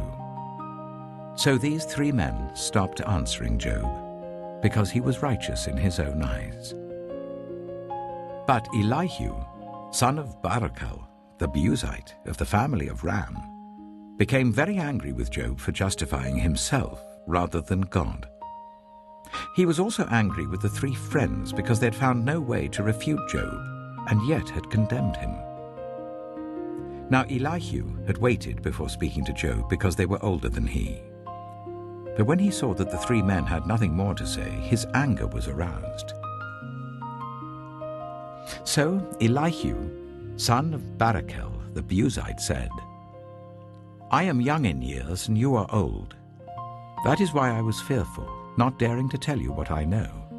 I thought age should speak, advanced years should teach wisdom.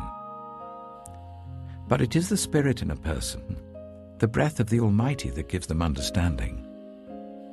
It is not only the old who are wise, not only the aged who understand what is right. Therefore I say, listen to me. I too will tell you what I know. I waited while you spoke. I listened to your reasoning. While you were searching for words, I gave you my full attention. But not one of you has proved Job wrong. None of you has answered his arguments. Do not say, we have found wisdom. Let God, not a man, refute him. But Job has not marshaled his words against me, and I will not answer him with your arguments. They are dismayed and have no more to say. Words have failed them. Must I wait, now that they are silent, now that they stand there with no reply? I too will have my say. I too will tell what I know. For I am full of words, and the spirit within me compels me. Inside I'm like bottled up wine, like new wineskins ready to burst. I must speak and find relief. I must open my lips and reply. I will show no partiality, nor will I flatter anyone. For if I were skilled in flattery, my Maker would soon take me away.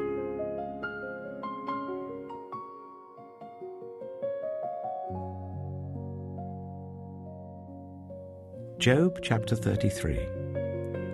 But now, Job, listen to my words. Pay attention to everything I say. I am about to open my mouth. My words are on the tip of my tongue. My words come from an upright heart. My lips sincerely speak what I know. The Spirit of God has made me. The breath of the Almighty gives me life. Answer me then, if you can. Stand up and argue your case before me. I am the same as you, in God's sight. I too am a piece of clay. No fear of me should alarm you, nor should my hand be heavy on you. But you have said in my hearing, I heard the very words, I am pure, I have done no wrong. I am clean and free from sin. Yet God has found fault with me. He considers me his enemy. He fastens my feet in shackles. He keeps close watch on all my paths. But I tell you, in this you are not right. For God is greater than any mortal. Why do you complain to him that he responds to no one's words? For God does speak, now one way, now another, though no one perceives it. In a dream, in a vision of the night, when deep sleep falls on people as they slumber in their beds, he may speak in their ears and terrify them with warnings, to turn them from wrongdoing and keep them from pride, to preserve them from the pit, their lives from perishing by the sword. Or someone may be chastened on a bed of pain, with constant distress in their bones, so that their body finds food repulsive and their soul loathes the choicest meal. Their flesh wastes away to nothing, and their bones, once hidden, now stick out. They draw near to the pit, and their life to the messengers of death.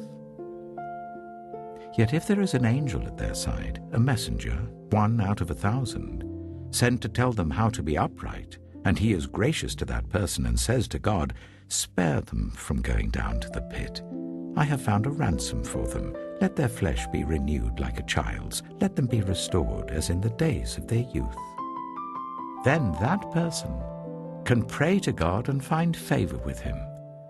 They will see God's face and shout for joy. He will restore them to full well-being. And they will go to others and say, I have sinned, and I have perverted what is right, but I did not get what I deserved. God has delivered me from going down to the pit, and I shall live to enjoy the light of life. God does all these things to a person, twice, even 3 times, to turn them back from the pit, that the light of life may shine on them. Pay attention, Job, and listen to me. Be silent, and I will speak. If you have anything to say, answer me. Speak up, for I want to vindicate you. But if not, then listen to me. Be silent, and I will teach you wisdom.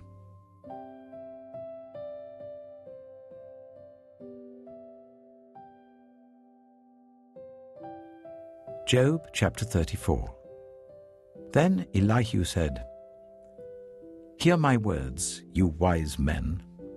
Listen to me, you men of learning. For the ear tests words as the tongue tastes food. Let us discern for ourselves what is right. Let us learn together what is good. Job says, I am innocent, but God denies me justice. Although I am right, I am considered a liar. Although I am guiltless, his arrow inflicts an incurable wound. Is there anyone like Job who drinks scorn like water? He keeps company with evildoers. He associates with the wicked, for he says, there is no profit in trying to please God. So listen to me, you men of understanding. Far be it from God to do evil, from the Almighty to do wrong. He repays everyone for what they have done. He brings on them what their conduct deserves. It is unthinkable that God would do wrong, that the Almighty would pervert justice. Who appointed him over the earth? Who put him in charge of the whole world? If it were his intention and he withdrew his spirit and breath, all humanity would perish together and mankind would return to the dust. If you have understanding, hear this. Listen to what I say. Can someone who hates justice govern? Will you condemn the just and mighty one? Is he not the one who says to kings, you are worthless, and to nobles, you are wicked? who shows no partiality to princes and does not favor the rich over the poor, for they are all the work of his hands? They die in an instant. In the middle of the night, the people are shaken and they pass away. The mighty are removed without human hand. His eyes are on the ways of mortals. He sees their every step. There is no deep shadow, no utter darkness where evildoers can hide. God has no need to examine men further, that they should come before him for judgment. Without inquiry, he shatters the mighty and sets up others in their place. Because he takes note of their deeds, he overthrows them in the night and they are crushed. He punishes them for their wickedness where everyone can see them, because they turned from following him and had no regard for any of his ways. They caused the cry of the poor to come before him so that he heard the cry of the needy. But if he remains silent, who can condemn him? If he hides his face, who can see him? Yet he is over individual and nation alike, to keep the godless from ruling, from laying snares for the people. Suppose someone says to God, "I am guilty but will offend no more. Teach me what I cannot see. If I have done wrong, I will not do so again." Should God then reward you on your terms when you refuse to repent? You must decide, not I. So tell me what you know. Men of understanding declare, wise men who hear me say to me, Job speaks without knowledge, his words lack insight. Oh, that Job might be tested to the uttermost for answering like a wicked man. To his sin he adds rebellion. Scornfully he claps his hands among us and multiplies his words against God.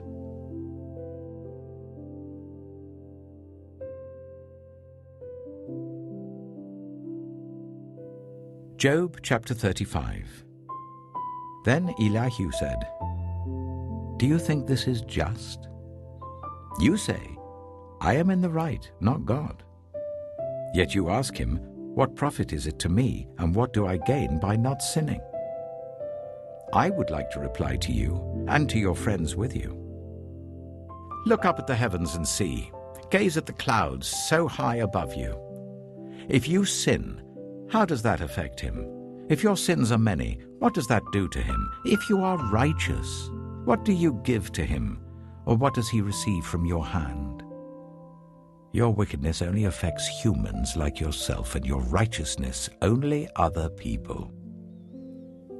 People cry out under a load of oppression. They plead for relief from the arm of the powerful, but no one says, where is God my Maker, who gives songs in the night, who teaches us more than he teaches the beasts of the earth, and makes us wiser than the birds in the sky? He does not answer when people cry out because of the arrogance of the wicked. Indeed, God does not listen to their empty plea. The Almighty pays no attention to it. How much less, then, will he listen when you say that you do not see him, that your case is before him, and you must wait for him, and further, that his anger never punishes, and he does not take the least notice of wickedness. So Job opens his mouth with empty talk. Without knowledge, he multiplies words.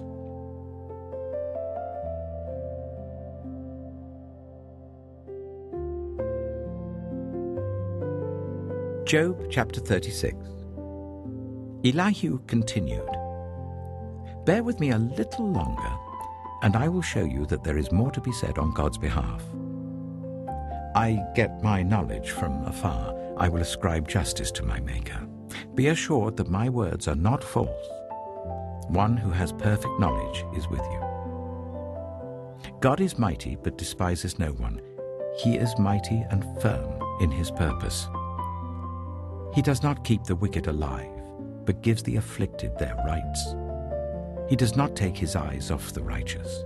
He enthrones them with kings and exalts them forever. But if people are bound in chains, held fast by cords of affliction, he tells them what they have done, that they have sinned arrogantly. He makes them listen to correction and commands them to repent of their evil. If they obey and serve him, They will spend the rest of their days in prosperity and their years in contentment. But if they do not listen, they will perish by the sword and die without knowledge. The godless in heart harbor resentment. Even when he fetters them, they do not cry for help. They die in their youth among male prostitutes of the shrines. But those who suffer, he delivers in their suffering. He speaks to them in their affliction. He is wooing you from the jaws of distress to a spacious place, free from restriction, to the comfort of your table, laden with choice food. But now you are laden with judgment due to the wicked. Judgment and justice have taken hold of you. Be careful that no one entices you by riches. Do not let a large bribe turn you aside. Would your wealth, or even all your mighty efforts, sustain you, so you would not be in distress? Do not long for the night to drag people away from their homes. Beware of turning to evil, which you seem to prefer to affliction. God is exalted in his power. Who is a teacher like him? Who has prescribed his ways for him, or said to him, "You have done wrong"? Remember to extol his work, which people have praised in song. All humanity has seen it. Mortals gaze on it from afar. How great is God, beyond our understanding. The number of his years is past finding out. He draws up the drops of water which distill as rain to the streams. The clouds pour down their moisture and abundant showers fall on mankind. Who can understand how he spreads out the clouds, how he thunders from his pavilion? See how he scatters his lightning about him, bathing the depths of the sea. This is the way he governs the nations and provides food in abundance. He fills his hands with lightning and commands it to strike its mark. His thunder announces the coming storm. Even the cattle make known its approach.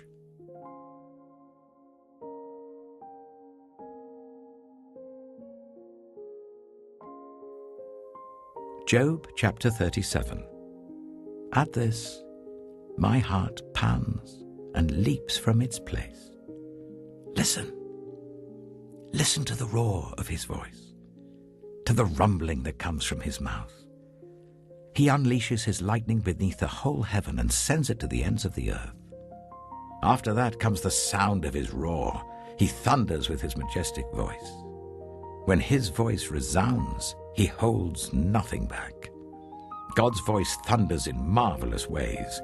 He does great things beyond our understanding.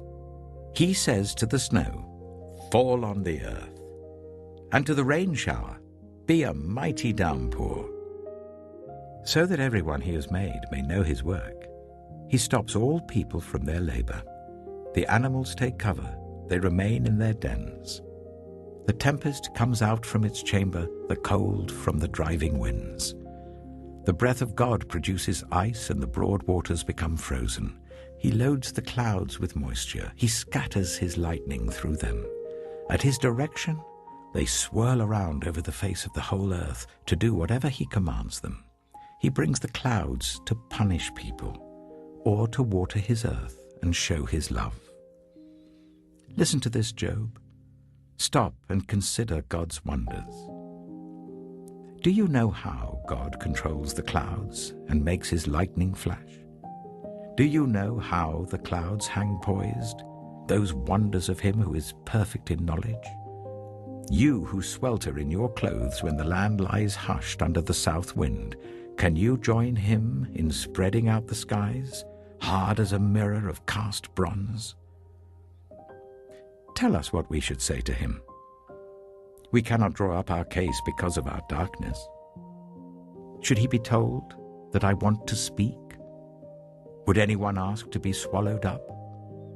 Now no one can look at the sun, bright as it is in the skies, after the wind has swept them clean. Out of the north he comes in golden splendor. God comes in awesome majesty.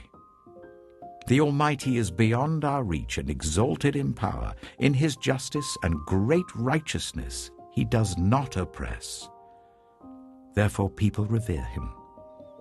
For does he not have regard for all the wise in heart?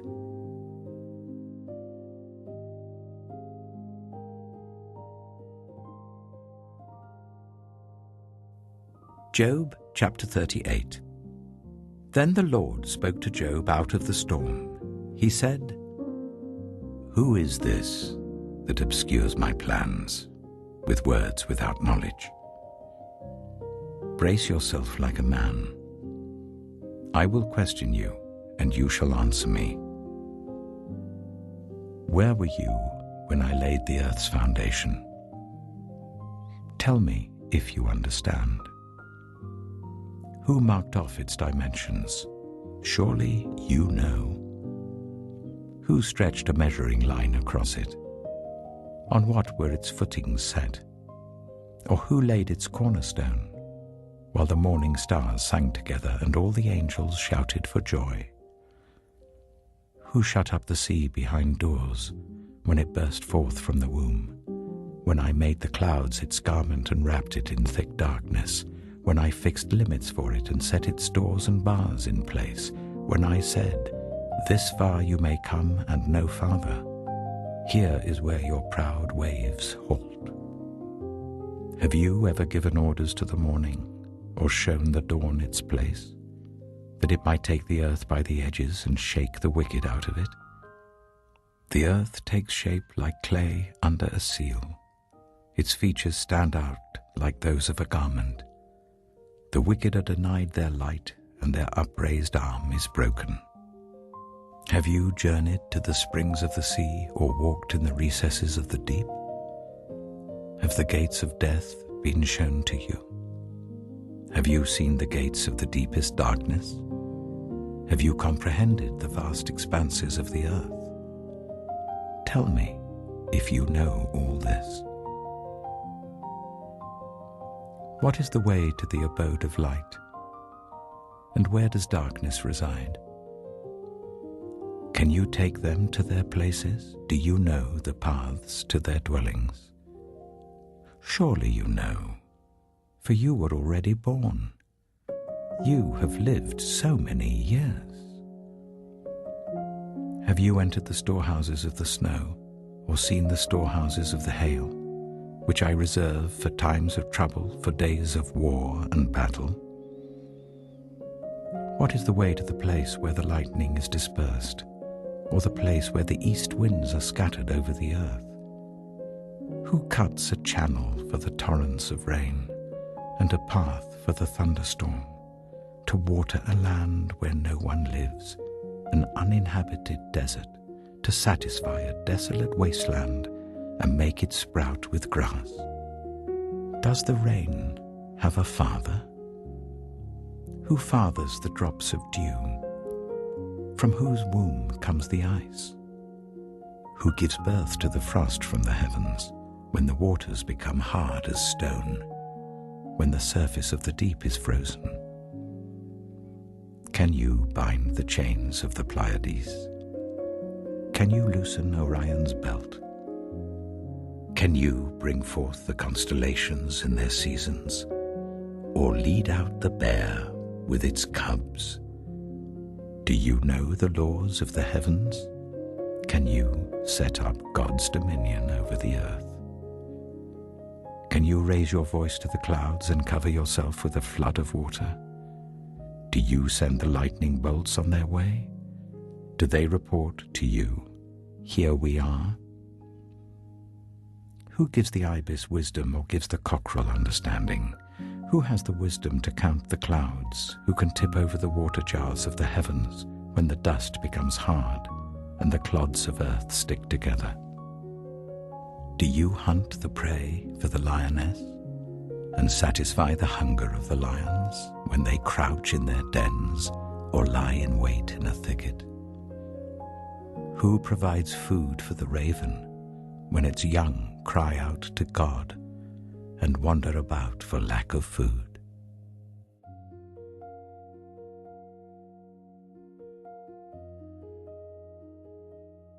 Job chapter 39.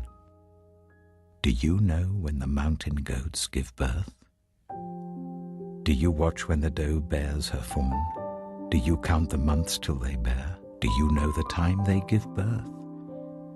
They crouch down and bring forth their young. Their labor pains are ended.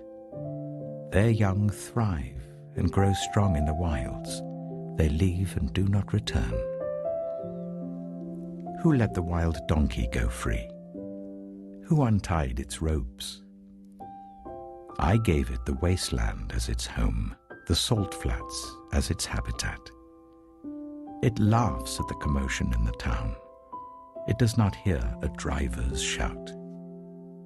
It ranges the hills for its pasture and searches for any green thing.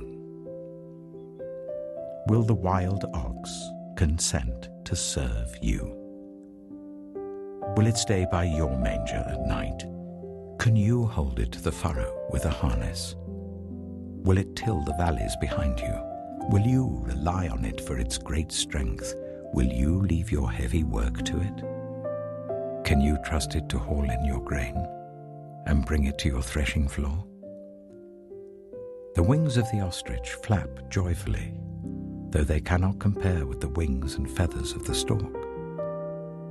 She lays her eggs on the ground and lets them warm in the sand, unmindful that a foot may crush them, that some wild animal may trample them. She treats her young harshly, as if they were not hers.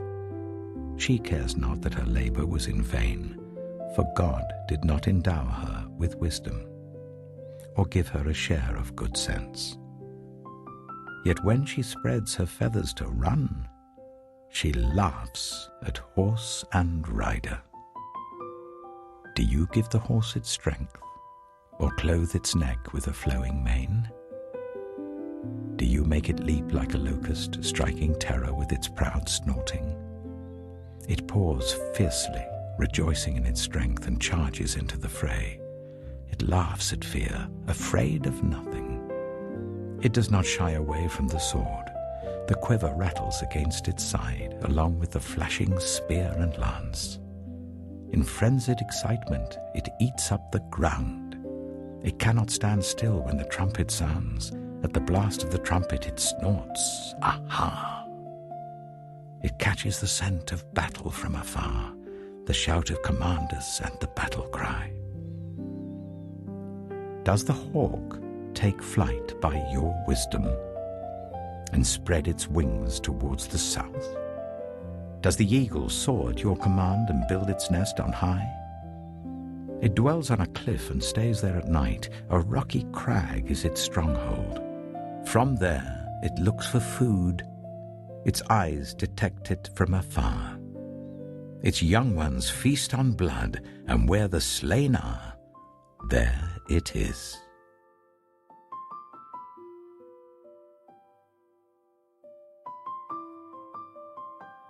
Job chapter 40. The Lord said to Job, Will the one who contends with the Almighty correct him?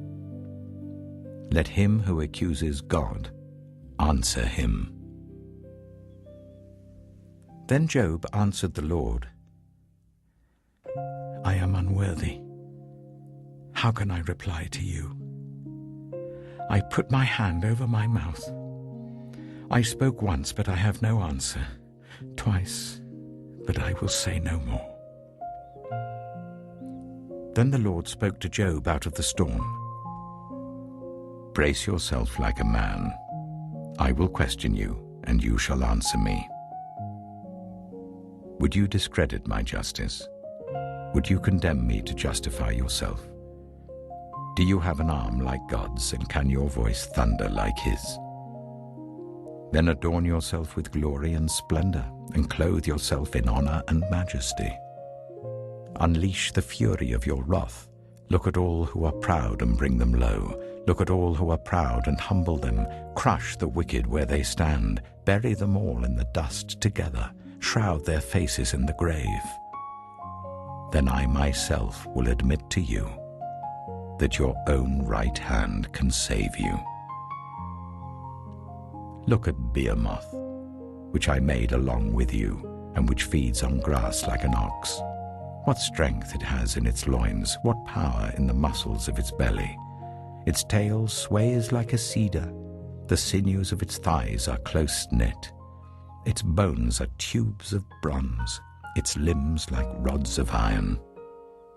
It ranks first among the works of God, yet its maker can approach it with his sword. The hills bring it their produce, and all the wild animals play nearby. Under the lotus plant it lies, hidden among the reeds in the marsh. The lotuses conceal it in their shadow, the poplars by the stream surround it. A raging river does not alarm it. It is secure, though the Jordan should surge against its mouth.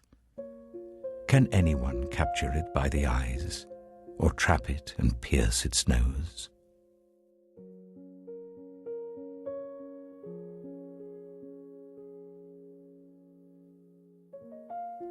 Job chapter 41. Can you pull in Leviathan with a fishhook, or tie down its tongue with a rope? Can you put a cord through its nose, or pierce its jaw with a hook? Will it keep begging you for mercy? Will it speak to you with gentle words? Will it make an agreement with you for you to take it as your slave for life? Can you make a pet of it like a bird, or put it on a leash for the young women in your house? Will traders barter for it? Will they divide it up among the merchants? Can you fill its hide with harpoons, or its head with fishing spears? If you lay a hand on it, you will remember the struggle and never do it again. Any hope of subduing it is false. The mere sight of it is overpowering. No one is fierce enough to rouse it. Who then is able to stand against me? Who has a claim against me that I must pay? Everything under heaven belongs to me. I will not fail to speak of Leviathan's limbs, its strength and its graceful form. Who can strip off its outer coat? Who can penetrate its double coat of armor? Who dares open the doors of its mouth, ringed about with its fearsome teeth? Its back has rows of shields tightly sealed together. Each is so close to the next that no air can pass between. They are joined fast to one another. They cling together and cannot be parted. Its snorting throws out flashes of light. Its eyes are like the rays of dawn.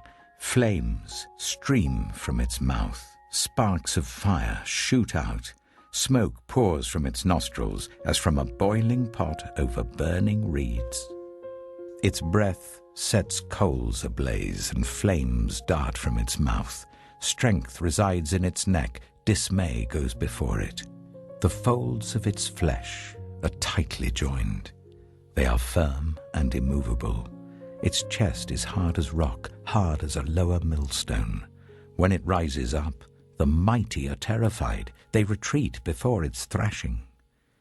The sword that reaches it has no effect, nor does the spear or the dart or the javelin. Iron it treats like straw, and bronze like rotten wood. Arrows do not make it flee. Slingstones are like chaff to it. A club seems to it but a piece of straw. It laughs at the rattling of the lance. Its undersides are jagged potsherds, leaving a trail in the mud like a threshing sledge. It makes the depths churn like a boiling cauldron and stirs up the sea like a pot of ointment. It leaves a glistening wake behind it. One would think the deep had white hair. Nothing on earth is its equal, a creature without fear. It looks down on all that are haughty. It is king over all that are proud.